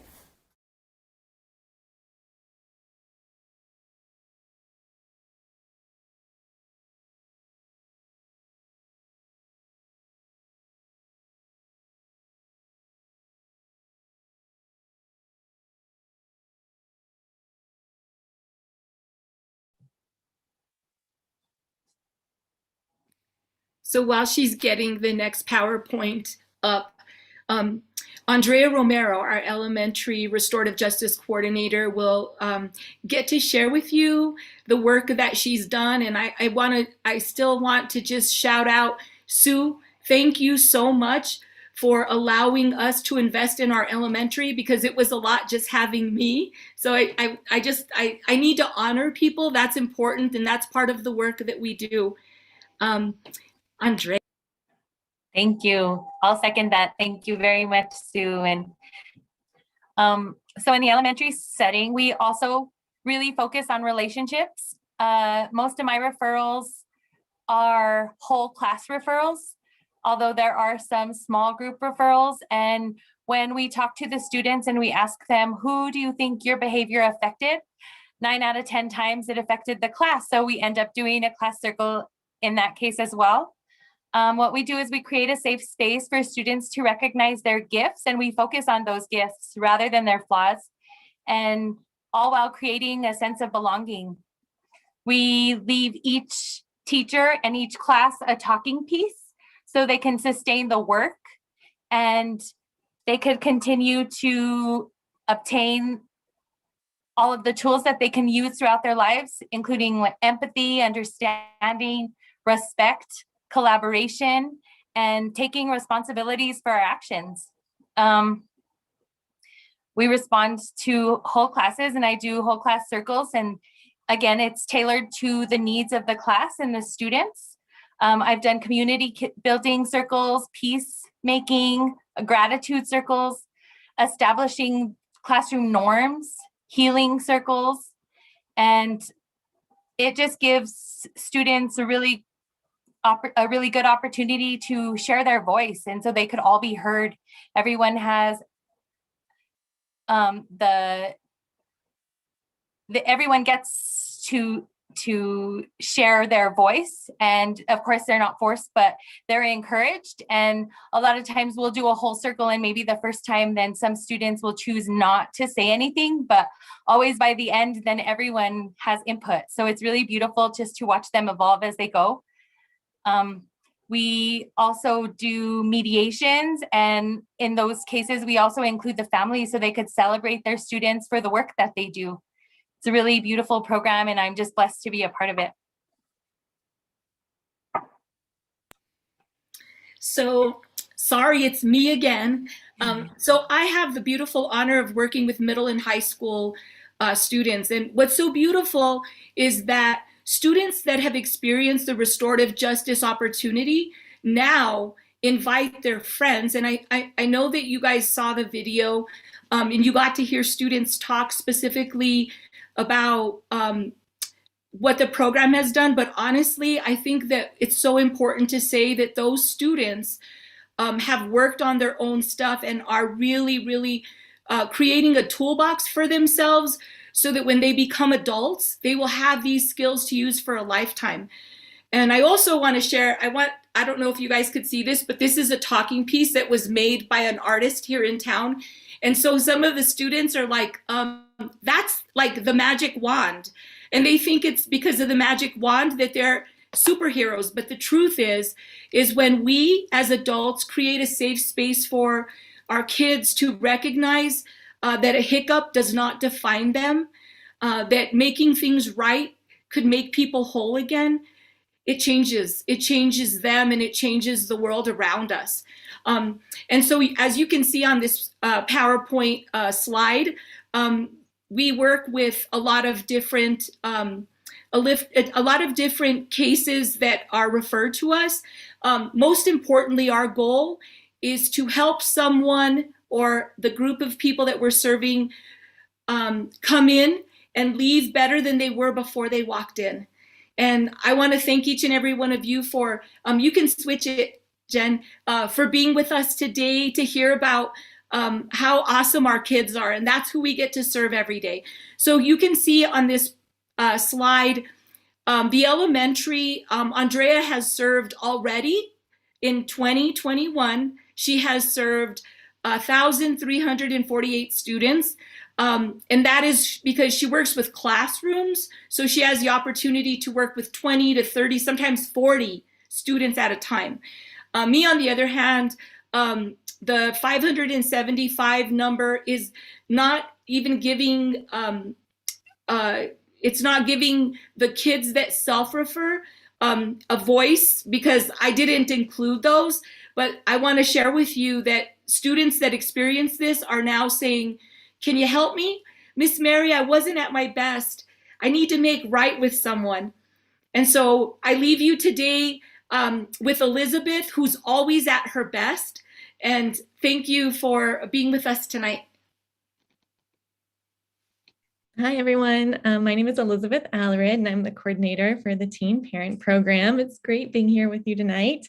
So the Teen Parent Program exists to support expectant and parenting teens, both moms and dads, in achieving their goal of high school graduation, college enrollment, and the development of essential life skills. So our program goals are really twofold. They seem really simple, but they're actually very profound, and they are to encourage support students in high school graduation and eventual college enrollment, and also to provide an environment wherein students can really develop the skills they need to establish healthy families. So I wanted to draw your attention to these two pictures that I selected here on this slide. They're a little bit difficult to read, but these are two graduation caps from two of our alums who graduated from Capitol High School in years past. The cap on the left says, "Mommy did it," and the mortarboard on the right says, "All because of you." And I love these images because I think they're a really fantastic representation of the very unique but powerful life phase that teen parents find themselves in. So when they welcome a new baby, often it provides a fresh sense of purpose and a renewed sense of motivation, and that motivation comes with often a rededication to school goals. So maybe if students were disengaged from school, they decide to, re-engage and really focus on graduation and reset whatever goals they may that may have fallen to the wayside, that they come to recognize as important to creating a life of security for their families.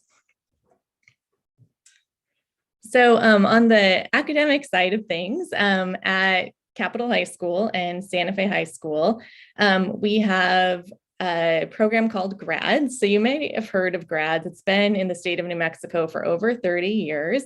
It's a statewide program. It's an excellent curriculum that utilizes 10 competencies. So it's a competency-based class, and at the high school, students take it for either an elective credit, or at Santa Fe High School, they can use it as a health credit. And the 10 competencies are really comprehensive, and they're really tailored to address the areas that teen parents really need to develop and sort of develop because they're going from just, this like sort of adult existence entering into this world of adult responsibility. And so those 10 competencies that we focus on each year in the GRADS class are career, economic independence, relational health and social support systems, the creation of healthy and safe environments for both the teens themselves and their families, enhancing child development, parenting skills, postpartum and neonatal care, pregnancy wellness and prenatal care, self-formation, and process skills. So the two teachers that we have of both of the high school sites are really excellent in addressing these competencies. We try to keep abreast of current research, like for instance, the CDC and the American Academy of Pediatrics just changed the criteria for developmental milestones. So trying to bring like really recent information to our students, making sure they're well informed in their journeys as parents, so they can make informed and conscientious decisions for themselves and their children. And we also have, we're very, very lucky to have here in Santa Fe, a lot of fantastic community partners. So into our classes, we frequently welcome many types of guest speakers who are experts in their various fields. So for instance, this year we've had a family law attorney come and speak to the students about custody and parenting plans and mediation and those sorts of topics, which are often relevant to the students. We've had a really excellent certified parenting educator come in and address the specific sort of like phases of parenting the students in the class are in regards to, you know, things like breastfeeding and sleep schedules and postpartum nutrition, things like that. And then also on the educational side of things, this is a part of our program that I'm actually very, very proud of. We, of course, are encouraging students to graduate from high school, but we also really aim to create an expectation of college enrollment. So each year we have more and more students leaving whichever high school they graduate from and enrolling in college. And so we have the biggest cohort at SFCC, but every so often we'll have students go on to UNM or CNM or other universities, sometimes out of the state. And the college piece is actually very profound because the need there is great. Very often our students are first generation college students. And so it's a completely new logistical and cultural experience for them. And there is a ton of opportunity to help them at the college level. When it comes to, you know, financial aid, even just understanding the jargon that they use in college, like in advising meetings, for example. Like I said, there's a lot of opportunity to help, and our students are successful there. They are going on to complete certificate programs and associate's degrees, and every so often bachelor's degrees. And it's really a great pleasure to see our students achieve those successes, but also to see those numbers growing at the college level every year. Like that has really profound impact on their children. So. And then in terms of meeting other needs, so our program, our approach is to provide the classroom parenting education that I just addressed. We also provide intensive wraparound case management support. And the purpose of that is to identify and remove any barriers that may be sort of standing in the way of a student reaching their educational goals. So we have two case managers who work very, very intensively with the students, and their needs are, you know, just as unique as the individuals themselves. So we work and addressing all sorts of things, from housing to health insurance issues to lots of parenting specific things, like referring students to services like home visiting, making sure they are attending prenatal care, making sure they have prenatal providers that they feel comfortable with, all sorts of things like that. A big need that pretty much every student will identify and we will work on is childcare, because obviously the students will need somebody to care for their children while they are in school all day. And so to meet this need, we have at both of the high schools, we have fully staffed early Head Start campuses provided in partnership with PMS. And that is like a really great, fantastic opportunity for the students to have their children on site with them. And then we also have, for our young fathers, people don't know that we also work with dads. They think of teen parents and they think of moms. We love to have dads in the program. And we have a dedicated fatherhood mentor to work with the dads. And this person doesn't provide case management or like formal parenting education the way we do in the classroom. They're really just there to engage as mentors, just like a safe space to talk about dad stuff, because that is a unique role. And then one thing that I just wanted to address, because I think it is a special part of our program, and I also think that it sort of sets us apart from other parent support programs in the state or elsewhere, is we have a real emphasis on early literacy. And the reason for this is because we, of course, want to support our students in achieving their educational goals, but we're also very aware that we have a 2-generational impact. So we're working with our students, we're also working with their children, and these children are future SFPS students. Like in just a few short years, they're going to be entering our pre-Ks and our kindergartens, and we want them to just like hit the ground running, learn. And so we do a ton of different stuff to encourage early literacy in our programs. We're really, really passionate about it. Some of just really quickly, because I think I'm sort of running out of time here, a few of the things that we do is we train the students in reading skills, read aloud skills. So what is dialogic reading? What is the art of like asking questions? Is it important to turn the TV off so we don't have passive engagement with the electronics? How to create like a reading nook or like a safe, like cozy little reading environment in the home, the importance of reading, 15 to 20 minutes a day, and then trying to create realistic ways that you can do that, right? Like, can you read a book for 3 minutes over breakfast, for 5 minutes in the bath, that sort of thing. And we try to identify all these different work on them. So we really create a family culture of reading with the students. So it's not just like a boring thing that they have to do for class or whatever, but it becomes like a sustainable practice that they see value in.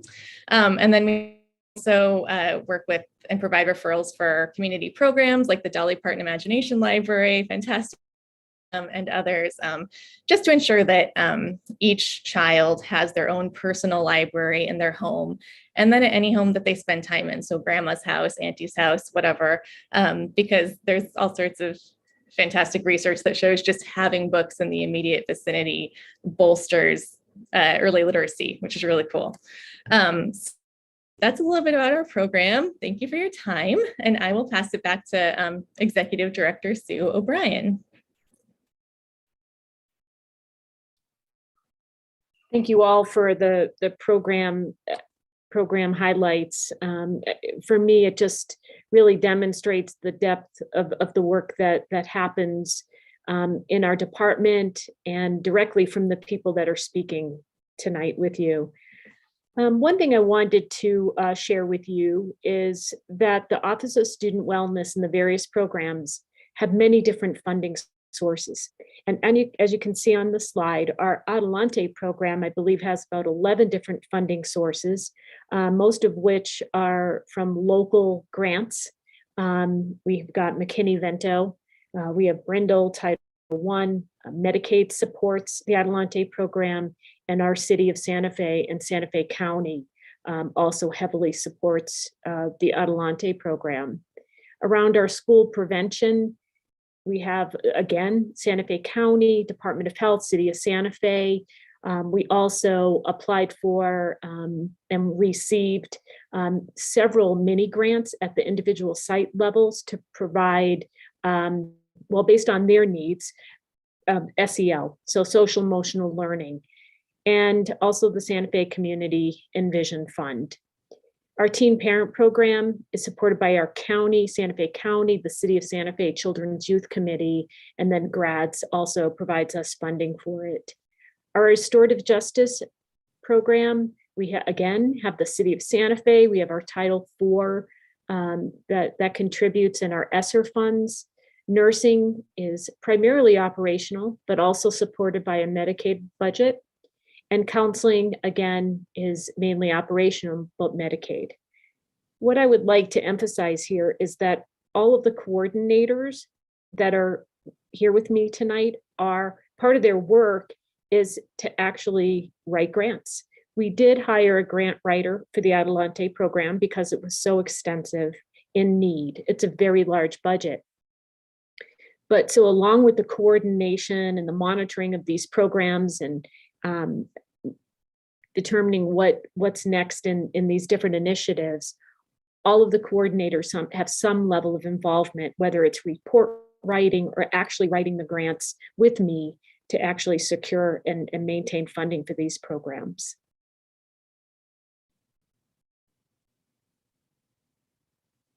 Here is just a slide for you in the event that you want to contact us. And at this point, I'm going to actually turn it over so that Board Secretary Sarah Bose can close up our time together. Thank you so much, Sue. I really appreciate it. I had a couple bullet points here that I just wanted to bring forward, as well as a little bit that I have written as well. So I think this presentation gave us a really good picture of all of the different possibilities, or many of the possibilities, from the Office of Student Wellness. And, you know, we've kind of, this really has been brought to the forefront by the pandemic. I particularly, you know, asked for this study session because I was concerned about the equity of programs and how they were being offered in various schools. And those are all because of different, you know, somewhat valid reasons, but I think that there's more that we can do to bring some equity. And again, we have a real sense of urgency. We've heard it from all the teachers in our communities up to the Surgeon General about the state of our children and their mental and emotional health right now. And there's an intentional and coordinated implementation approach to these programs. We need to ensure that funding is sustainable in creating cultures of care across our school sites, and make sure that we're investing in staff by providing opportunities for meaningful professional growth. Maybe I'll save my comments for after we close, so we can be done with the slideshow now.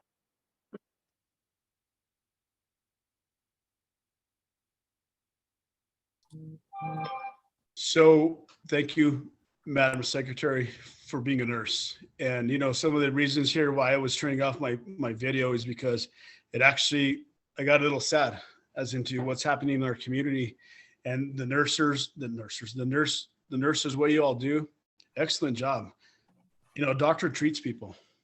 A nurse actually cares.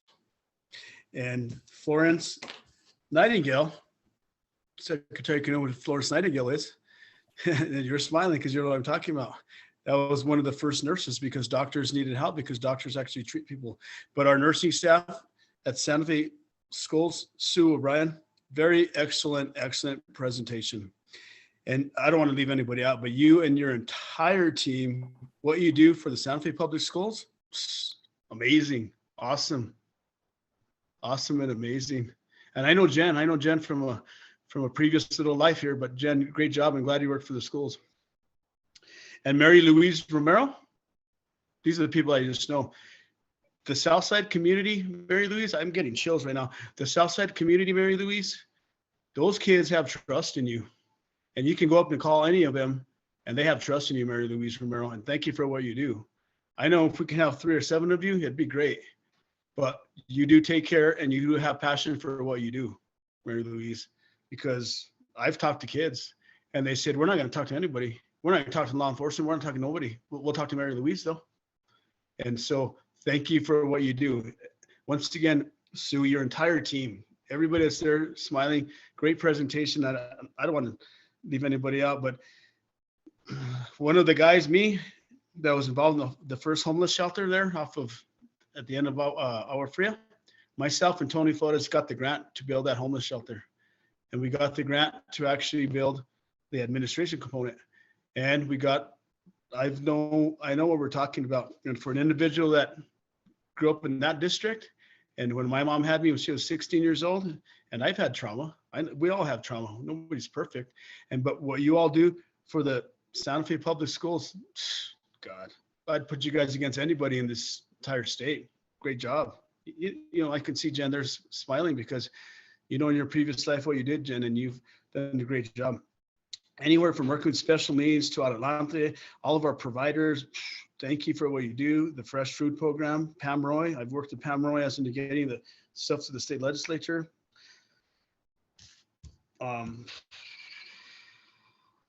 Dealing with, like I said, trauma with the DA working with us, and how we're going to have to work with the law enforcement department, because that's needed in this community. And I don't think anybody realizes what you all do. And I didn't realize what you all do, but now I realize, because you guys gave a very, very detailed presentation. And for the Santa Fe Public Schools, as a board member, as a policymaker, to realize what our wellness team does, excellent job, all of you. And thank you for what you do, as into care.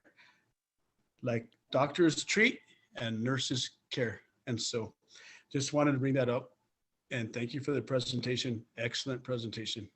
Thank you, Mr. Superintendent. Mr. Vice President. Yes, Mr. Secretary. Thank you, Mr. Vice President, members of the board, Superintendent Chavez. You very much made my point for me there, Rudy, because I was pretty sure that not everyone even knew the things that happened at the Office of Student Wellness. So first, I'd like to say thank you to the entire team for all the hard work in preparing this presentation, as well as the work you do every day in supporting our students, family, and staff. I appreciate the opportunity we had in this study session to bring awareness to this invaluable department at SFPS. I personally have been influenced by these programs, both as a former student of SFPS many years ago, as well as with my own children currently. I myself was a graduate of the Teen Parent Program at Santa Fe High, and the positive influence of the director of that program, who was a nurse midwife at the time, inspired me to become a nurse. It's powerful stuff. My children have benefited from the school counselors as well as PMS therapy services, which, they were able to receive on site, which is absolutely removing a barrier for us. One of my kiddos has also benefited from Ms. Jefferson's wonderful work, specifically with gender support plans. I feel very passionately about utilizing evidence-based approaches in caring for students in a holistic manner. Methods such as restorative justice are crucial, and I'm so very glad our students are able to receive tools to deal with life and become better humans. My primary goal from this study session was to highlight the vast variety of programs, as well as the importance of consistent and standardized implementation of these programs and curricula at schools district-wide to ensure equity for all students. Thank you. Thank you, Madam Secretary. Very, very well said, as you know. Mr. Superintendent, anybody else have any questions for the superintendent? I'm going to say. I think at this point, the team will stand for questions if anybody has any questions or comments. I do. Just very well job done, Mrs. O'Brien, and your entire team and what you all do. Like nursing is caring and doctors treat. But thank you for your entire staff, everybody. Thank you. Any other questions from the board? Yeah, Mr. Vice President, if I could. Of course, Board Member Anderson. Thank you so much, Vice President, Superintendent, members of the board. That was incredible. That was truly, I think you all know that I'm sort of an Office of Student Wellness super fan, but I just have to tell you, like, I was completely blown away, and I appreciate, Mr. Vice President, that you mentioned turning your camera off a few times. I wasn't sure if it was normal that I was being brought to tears over and over by just the incredible work that you all are doing for our students. It's like Secretary Bose, my daughter's interactions with nurses, with counselors, with the PACS program, with all of the work that you all are doing has been, nothing short of exceptional. And I knew that we were on a good track and that we were in good hands with our Office of Student Wellness, but I just didn't understand the depth of the breadth what you all do. And I sincerely appreciate it. So thank you. I have one question, which is, there are so many of these amazing programs that are being implemented, and I see how they sort of originate at one point, and they sort of, it all comes down to implementation in the classroom or at the school site. And I wondered how you oversee or, ensure accountability, or, and I know that these are all being implemented, but how do you know that these things are being implemented and are working, and are kind of, that there's fidelity to each of these programs? So thank you, Member Anderson. So that's a good question, because how do we follow a student as once we help them out? Can we follow that student and track them? But excellent question, Board Member Anderson. Thank you, Vice President Garcia and Board Member Anderson. So the coordinators, part of their work, depending on what the program is, are tracking. So for instance, Jen in her work around prevention and the social emotional curriculum, the second step curriculum. So we have systems in place to check in with the schools. They report fairly regularly with us, not only anecdotally, but we ask them to provide us information, like reporting, if you will, at different times during the year, twice during the year. And Jen actually now with Second Step is virtual. We have it online. Jen actually can go in and see what the implementation looks like at the school sites. So that's just one example.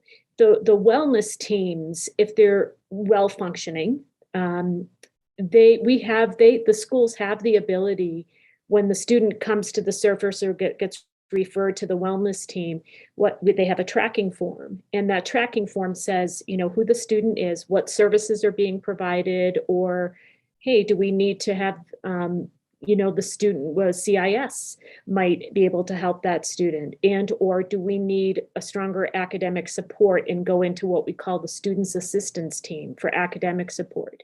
So we have that mechanism in place. The Mary Louise and Andrea, they are on the ground, and they are working directly with the schools and the teachers and the students, right? Like we saw in the presentation. So I meet with the coordinators once a week. So we have anecdotal information about how things are going and things we want to improve on. And I don't think that changes. And I think what happens is when the schools and the school leaders are really invested in something and they truly believe in this work, the implementation is simple, right? I mean, it's not simple in terms of scheduling, things like that, but it seems to me, and anybody else here can jump in, it's the implementation seems to happen in places where the leadership really believes in it and supports it. Like Mr. Morano, when he was at Santa Fe High, he lived it, right? So anytime Mary Louise would go to Carl, he would support, and it spreads, right? So the good work spreads. That's the other piece. In terms of the other piece, Anita oversees all of the school nurses, and she meets with them regularly. So we have a lot of regular meetings and oversight and things that are being implemented. And then of course, when the schools reach out to us, that's when we realized that implementing something at a district level and saying, this is what you're going to do, doesn't always work. We haven't seen great success. It's when there's buy-in or if there's a need at the school, our work, we feel very strongly, is about supporting that need. So, we have district initiatives, we have PACs, we have Second Step, and definitely, Jen, you can weigh in, but with the pandemic, it was really clear that schools recognize the importance of that social emotional curriculum to support their students and their teachers. Teachers were saying, wow, this curriculum is really great. So implementation varies. I'm being really honest. And that's what we try to do in the office. We try to give them the level of support, come up with ideas about how to implement some of these things so that they don't feel like they're alone trying to figure this out. But it just feels like a work in progress. I would say definitely the restorative justice work speaks on its own, and like I said, has grown exponentially. So we're in the process of hiring a middle school restorative justice person because the need is so large from all the referrals.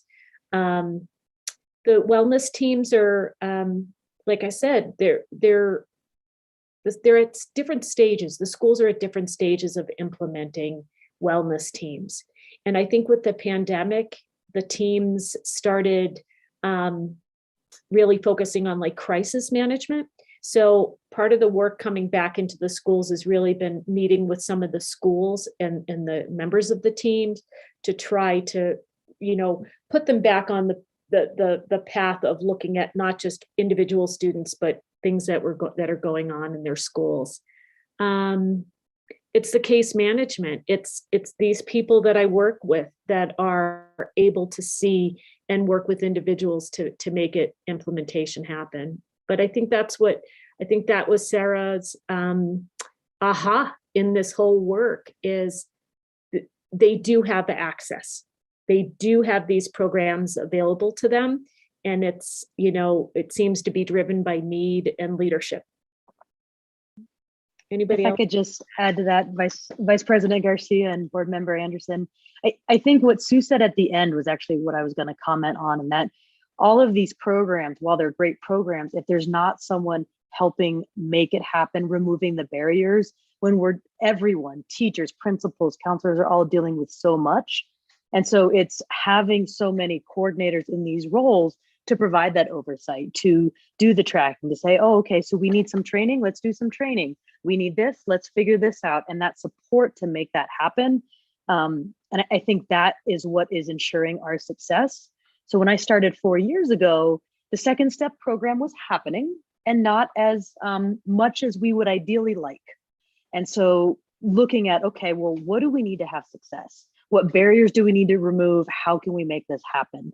And so we slowly started analyzing those problems, chipping away, put new systems in place, put more support in place. And that's just one example that I think probably each of us as coordinators could give multiple examples of how we've really kind of cultivated those relationships and really helped the people that we need to rely on. For example, like PACS, we need the teachers to be trained and to be doing it. So how do we help make that happen? And I think that is why so many of our programs and services and supports are just incredibly successful. Thank you so much. Thank you, Board Member Anderson. Is there any other questions or comments from the board? One thing that I got out of this a lot is actually what this entire community needs, and we are doing it, and we're trying, and obviously it's communication. We all need to communicate and just see what's happening, what's going on in this community. And one thing I was going to say, I'm sorry for using first names, Vanessa, Carl, the deputy superintendents. Carl Moran, I used to get comments on him all the time. He knows every single student in Santa Fe. Hey, he opens the door for them, get down. How's it going, John? How's it going? Bob, how's it going? Rudy, how's it going? Carl Morano knew every single student's name in Santa Fe High. And Vanessa also, when she was there at the other side of school, when she was a principal, she did the same thing too. And it's about communication, right? And I got so many comments on Vanessa as well as Carl, and I'll be Chanel as well when she wears that Capitol. Those are the three individuals that I know that turned those Southside schools around, but communication is what we need to do. Communicate more and more and more, and let's just be upfront. And thank you for what you all did, and you all do, but thank you. Any other questions from the board? Thank you.